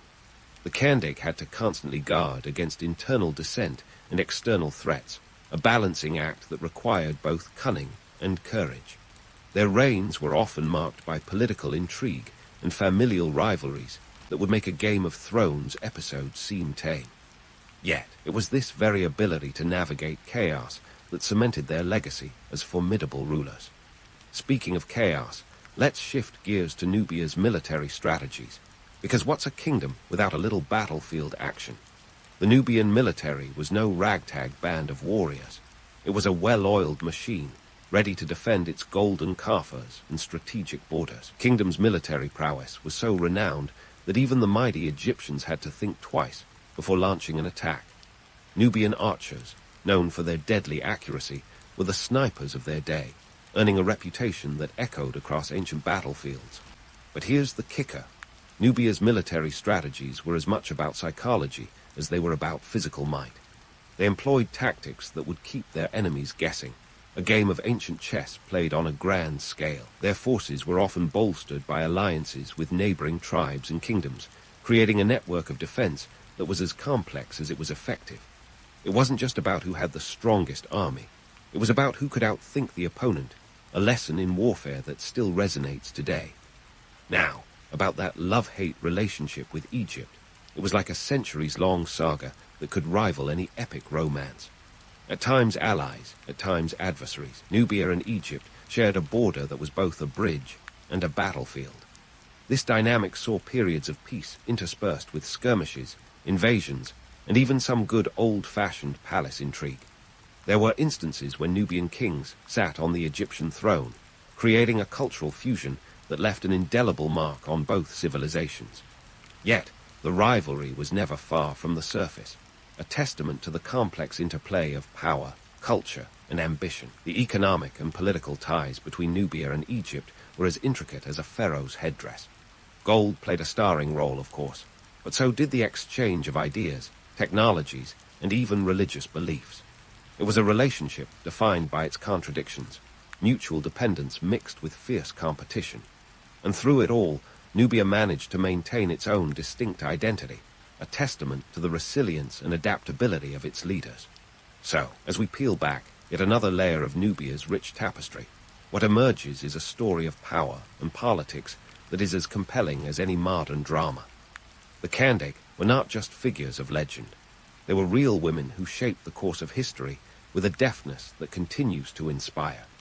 The military strategies they employed remind us that intelligence and innovation have always been key ingredients in the recipe for success. And the complex relationship with Egypt shows that even in ancient times, diplomacy was as much about nuance as it was about strength. As we continue our journey through Nubia, it becomes clear that this was a kingdom that defied easy categorization. Its leaders were visionaries, its society a mosaic of cultures and ideas, and its history a narrative that continues to captivate and challenge our understanding of the ancient world. So, stay with us as we explore the next chapters of this fascinating saga, because if there's one thing history teaches us, it's that the story is never truly over. There's always another twist, another revelation waiting just around the bend. And speaking of stories that refuse to fade into the sepia-toned background of history, let's talk about Nubia's cultural flair. because this kingdom had a way of putting its own spin on things that would make even the trendiest influencers sit up and take notes. First up on our cultural tour, architecture. You might think pyramids are Egypt's exclusive claim to fame, but guess what? Nubia had its own pyramid game, and it was strong. With over 200 pyramids gracing the landscape of Maurya, Nubia's royal burial site, these structures were more than just monumental tombs. They were statements of architectural prowess and religious devotion. Now, here's where it gets juicy. Unlike the colossal pyramids of Giza, Nubian pyramids were smaller, with steeper sides, like someone had taken the traditional Egyptian design and hit a make it spikier button. Some might say they were the compact SUVs of the ancient world, efficient, stylish, and packing a lot of power in a smaller frame. And while they may not have been as massive, they were built with a purpose that was deeply intertwined with Nubian beliefs about the afterlife. Each pyramid was a testament to a complex religious ideology, one that saw the afterlife as an extension of worldly life, complete with all its drama and divinity. Speaking of drama, let's chat about Nubian religion. Their pantheon was like a celestial reality show, filled with gods who had more intrigue than a season finale cliffhanger. Sure, they borrowed a few deities from their Egyptian neighbors, who wouldn't want to snag a god or two from a culture that practically wrote the book on ancient religion. But Nubians weren't content to play second fiddle. They added their own local flavor to the mix.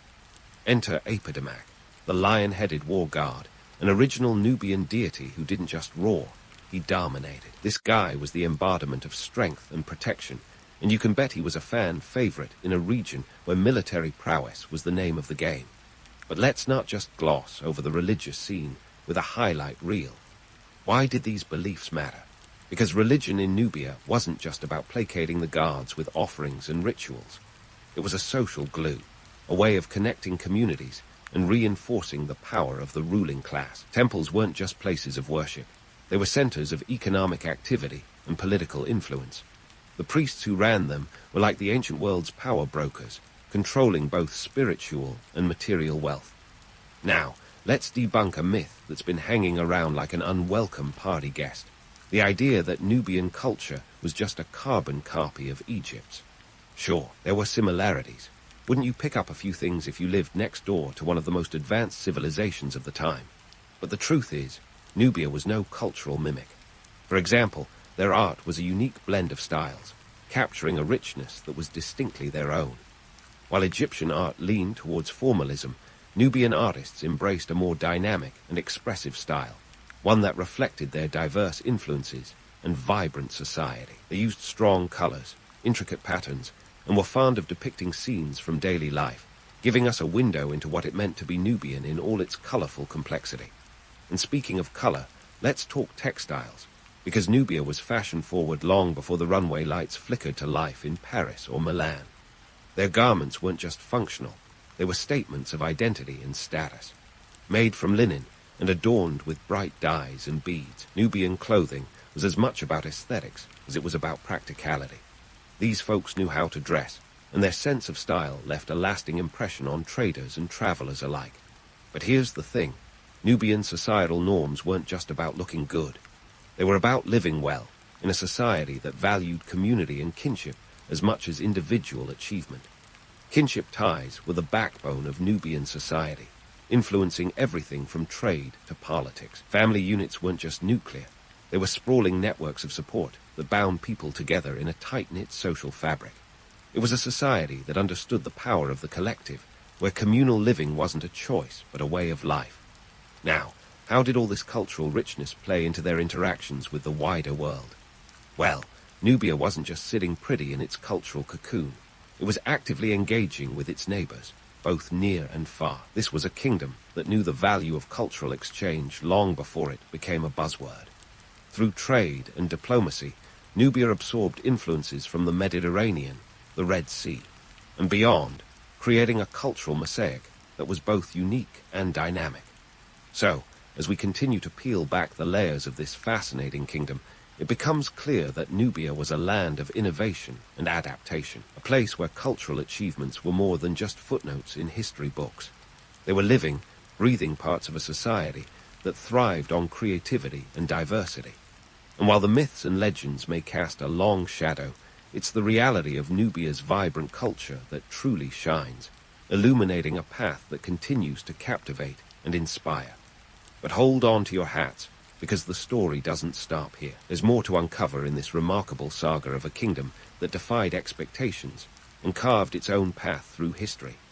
As we venture deeper into the world of Nubia, we'll continue to explore the intricate dance of culture, power, and survival that defined this extraordinary civilization.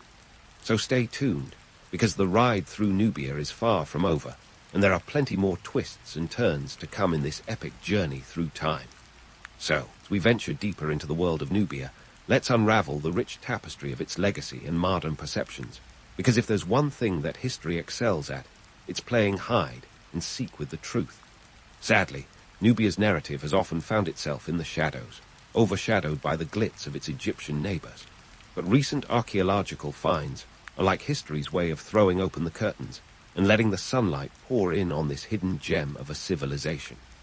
Now, let's address the elephant, or should I say pyramid, in the room. Why has Nubia been historically overlooked? Well, folks, it's a classic case of victors riding history. The ancient Egyptians, with their penchant for colossal monuments and hieroglyphic storytelling, had a knack for overshadowing their southern neighbors. This erasure wasn't just accidental. It was a strategic move, a form of ancient PR that ensured Egypt remained the star of the show while Nubia played understudy. But here's the kicker. Nubia wasn't just some passive player in this drama. The kingdom had its moments of grandeur, especially during the 25th dynasty when Nubian kings ruled over Egypt itself. Talk about flipping the script, right? These Nubian pharaohs, known as the Kushite dynasty, left an indelible mark on Egyptian culture, politics, and architecture. Yet, despite their significant influence, they often get a mere footnote in history books, as if someone decided to trim the juiciest parts of the story. Fast forward to modern times, and we find ourselves in the midst of a historical re-evaluation, thanks in part to some rather intrepid archaeologists who are digging up more than just ancient pottery. Let's give a shout-out to the folks at sites like Kerma and Meray, where recent excavations are uncovering artifacts that are reshaping our understanding of Nubian society. These digs have unearthed everything from intricately designed jewelry to tools that suggest a vibrant culture of innovation and artistry. And these aren't just dusty relics. They are the threads of a narrative that challenges long-held misconceptions. Take the Maurya script, for instance, a writing system unique to Nubia that remains only partially deciphered. This script is like a tantalizing jigsaw puzzle, promising to reveal even more about Nubian daily life and beliefs once fully understood. It's a tantalizing reminder that there's still much to learn about this enigmatic civilization. But let's not forget the human element in all of this. The people of modern-day Sudan and southern Egypt, regions that once comprised ancient Nubia, are increasingly reclaiming their heritage. This isn't just a scholarly pursuit. It's a cultural renaissance that's inspiring pride and identity among the descendants of the Nubians. The rediscovery of Nubia's story is as much about the present as it is about the past, a dialogue between history and modern identity that's as dynamic as any cultural exchange. So, why does any of this matter today? Well, for starters, Nubia's story is a powerful reminder that history isn't static. It's a living, breathing entity that evolves with each new discovery. It's a testament to the resilience of cultures that have been sidelined yet continue to influence the world in subtle, profound ways. In an era where inclusivity and diversity are more important than ever, Nubia's legacy offers a rich tapestry of lessons about cultural exchange, adaptation, and survival. Furthermore, Nubia's history prompts us to question the narratives we've been fed. It challenges us to look beyond the glossy pages of history books and seek out the stories that aren't always told. After all, history is more than just a collection of dates and battles. It's a reflection of human experience, complete with all its triumphs, tragedies, and contradictions. As we wrap up this whirlwind tour through the annals of Nubia, let's leave with a few final musings. History, much like the Nile, isn't just a straight line. It meanders, twists, and sometimes gets a little muddy. Nubia's story, with its blend of grandeur and struggle, is a poignant reminder that the past is never truly past. It's a treasure trove of insights waiting to be uncovered, and as we peel back the layers, we find a civilization that was vibrant, complex, and fiercely innovative. So next time you find yourself caught in the pages of ancient history, remember the lessons of Nubia. That power can be redefined, that culture is a mosaic, and that every story, no matter how buried, has the potential to shine. And perhaps, just perhaps, in embracing these tales, we might find a little bit of Nubia in all of us, resilient, adaptable, and eternally curious about the world and its wonders. Rome, the brash young upstart of the ancient world, had this knack for taking what wasn't theirs and making it Roman. Whether it was conquering lands, co-opting guards, or pilfering architectural styles, Rome was the ultimate influencer of the classical era. But here's the kicker. Even the self-proclaimed eternal city had its own influences, and one of its biggest was ancient Persia. Now, you might be wondering how these two juggernauts, separated by vast stretches of land, and the odd mountain range or two, even knew of each other's existence. Well, buckle up, because this is where the story gets interesting. The tale of Rome and Persia's cultural tango begins with a plot twist. They weren't exactly neighbors having casual coffee meetups. No, their relationship was built on trade routes, strategic alliances, and the occasional, friendly military skirmish. You see, long before Instagram stories and double taps, these empires were connected by the ancient equivalent of LinkedIn, the Silk Road. This sprawling network of trade routes stretched roughly 4,000 miles from China to the Mediterranean, acting as the superhighway for goods, ideas, and occasionally armies. Around 53 BCE, the Romans got their first, somewhat brutal, introduction to the Persians when they tried to flex their military muscles in the Battle of Carrhae. Spoiler alert, it didn't end well for Rome.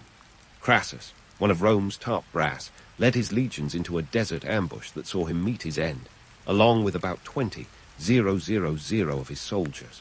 The Parthians, the ruling dynasty in Persia at the time, sent him a message that said, in essence, "Stay in your lane, Rome." A message delivered not just verbally, but also with an impressive display of horse archery that probably left the Romans wishing they'd stayed back for another toga party.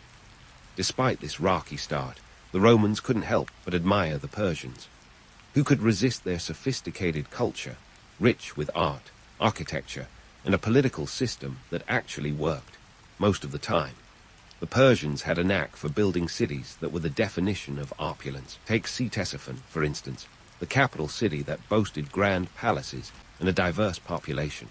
It was the kind of place that made Rome look twice and maybe think about redecorating the Forum. Trade was the secret sauce that kept the cultural exchange simmering. Roman merchants had a serious case of Persian rug envy, and Persian traders couldn't get enough of Roman glassware.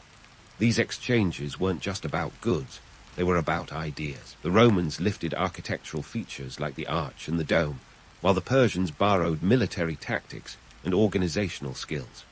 It was like a cultural potluck, where both parties brought their A-game. But let's not romanticize this as a simple back and forth of pleasantries and trade. The Romans and Persians were rivals, after all, often vying for control over territories like Armenia.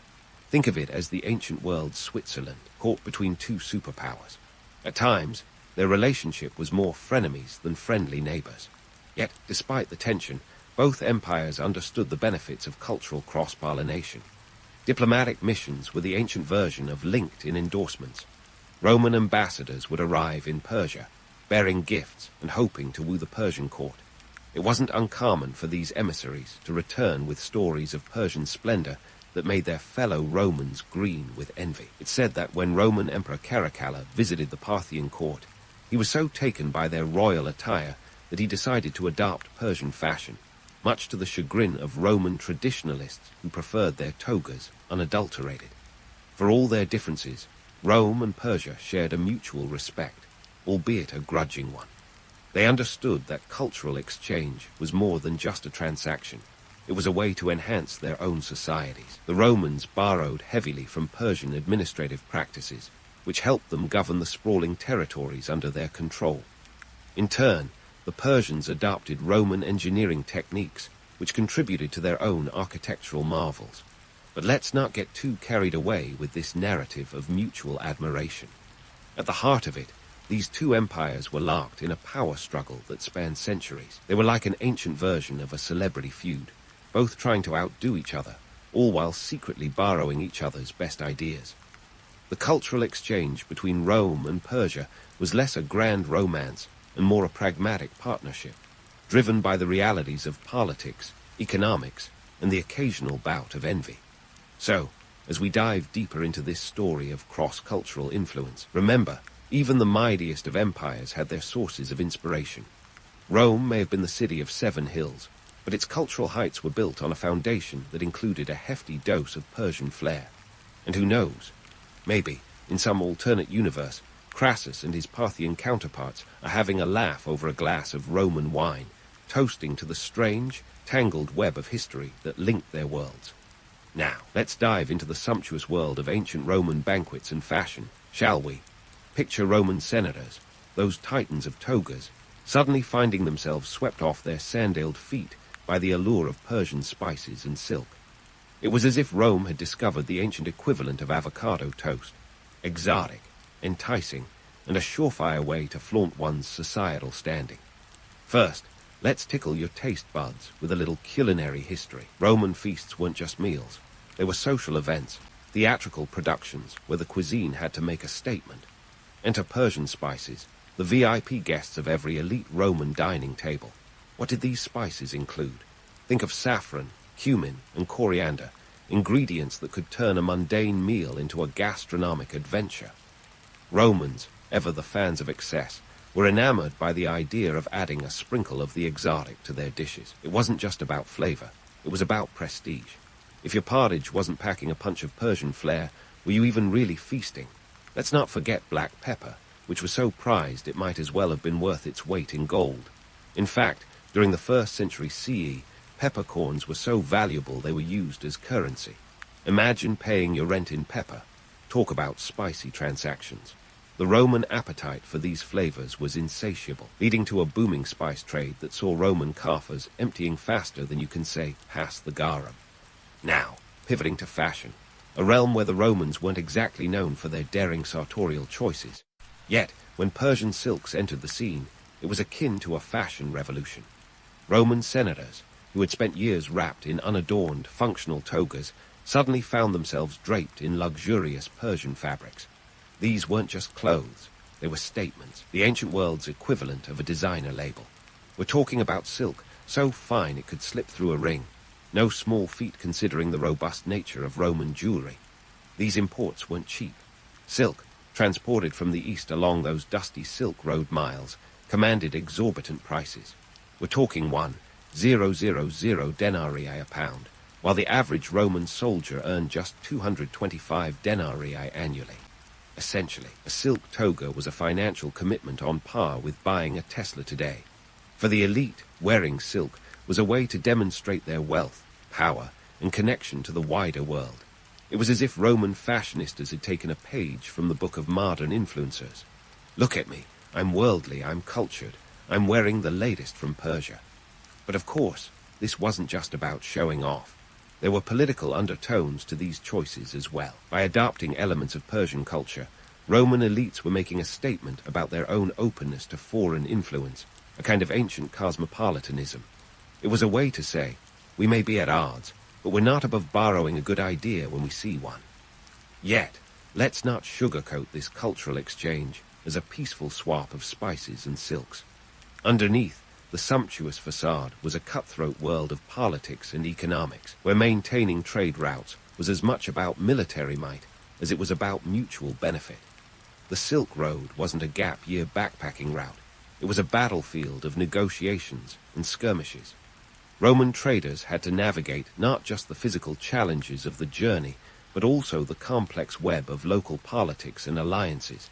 And let's not forget the Roman purists, who reacted to these changes with the kind of disdain you'd expect from someone who just discovered their favorite dive bar had gone upscale.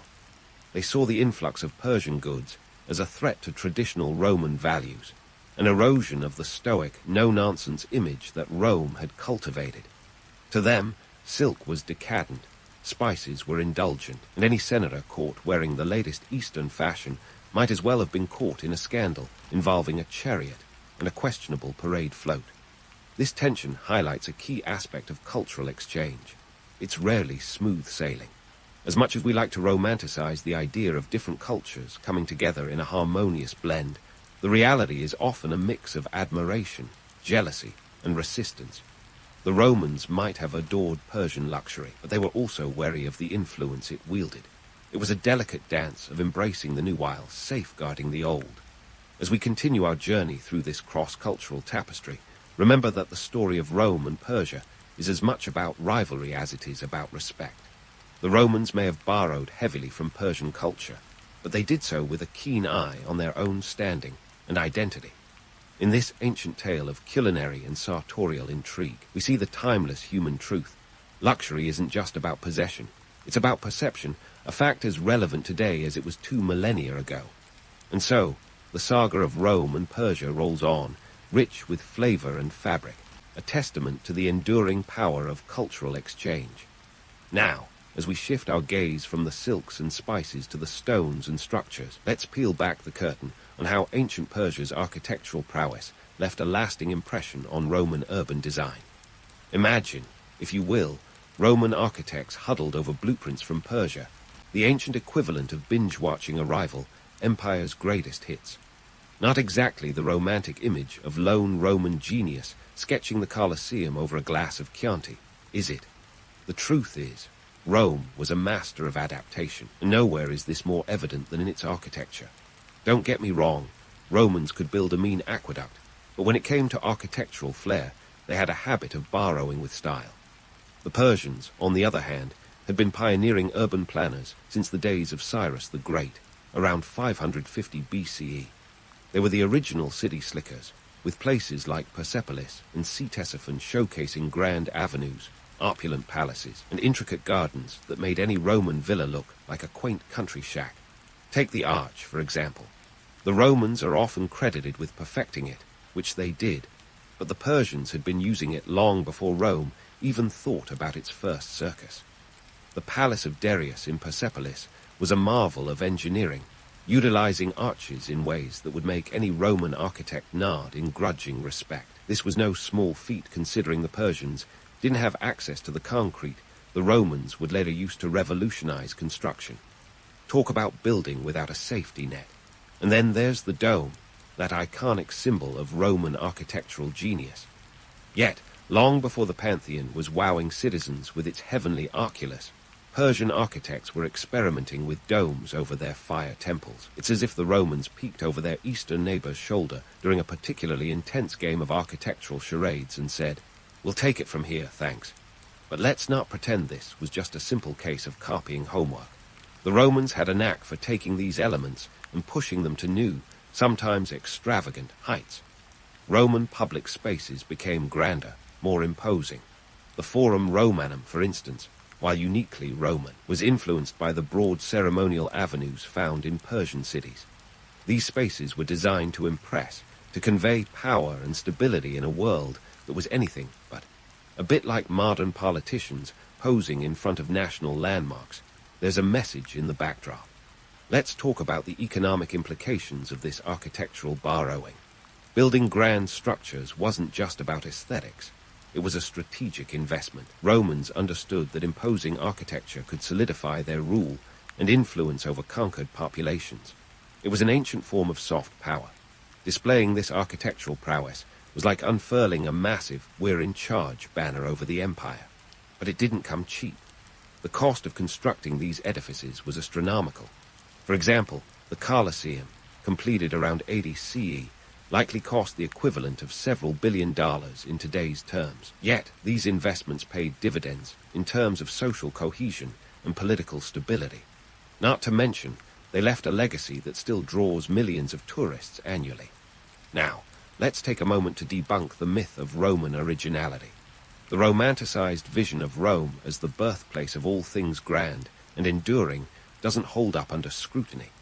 In reality, the Romans were more like cultural magpies, picking up shiny ideas from wherever they could find them, and then integrating these into their own unique identity.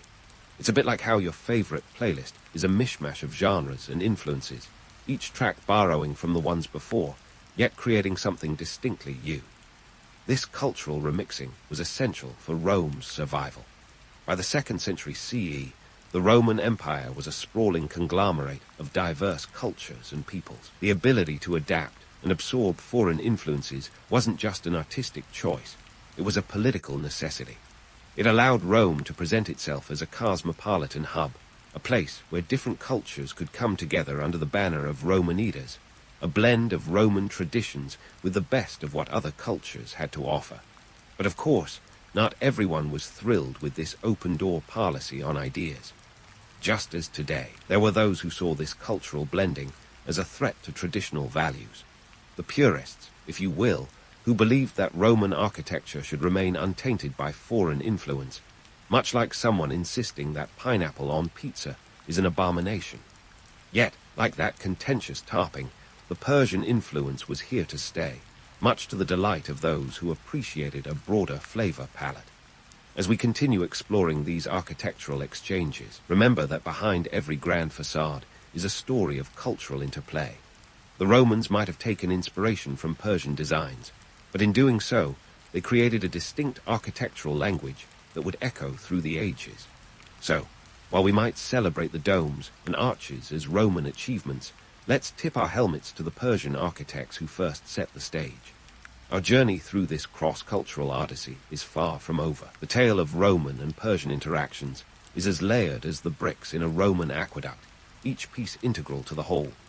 As we move forward, keep in mind the intricate web of influences and exchanges that shape these ancient superpowers.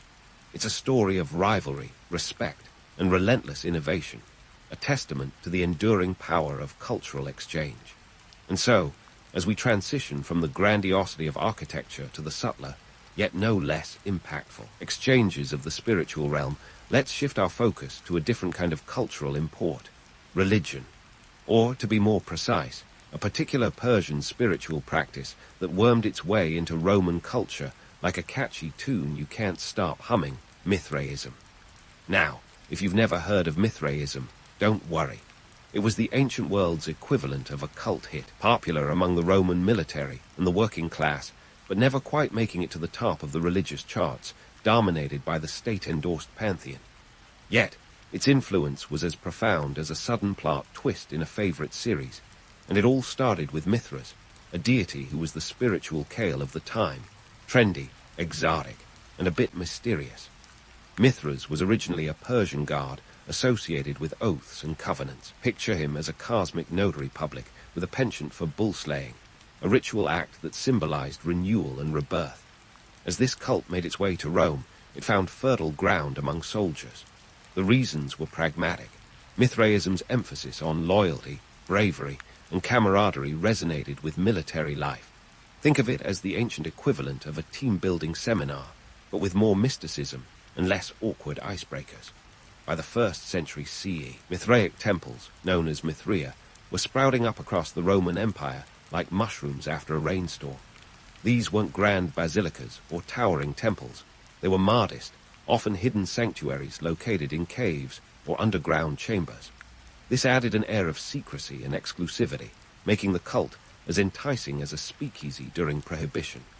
Membership to Mithraism was a bit like joining an exclusive club.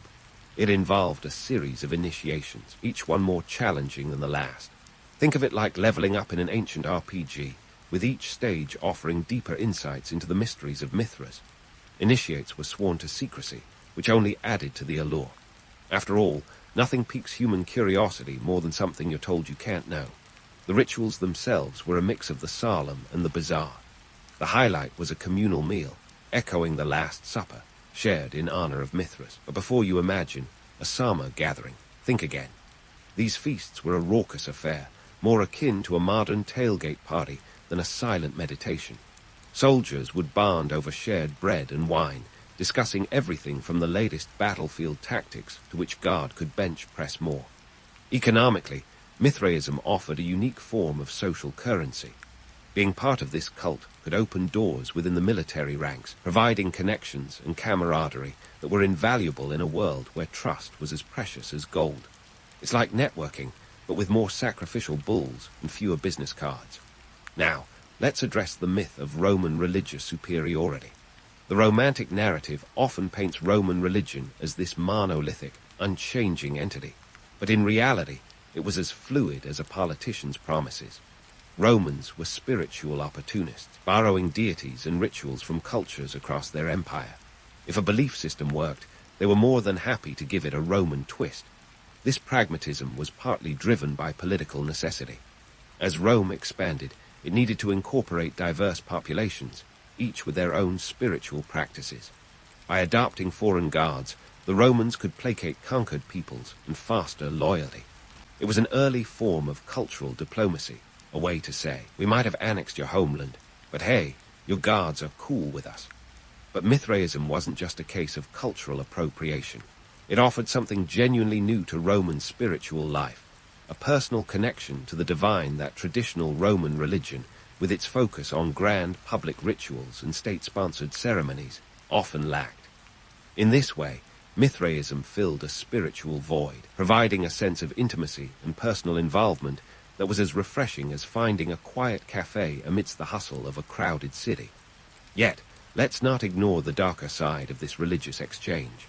Mithraism was exclusive.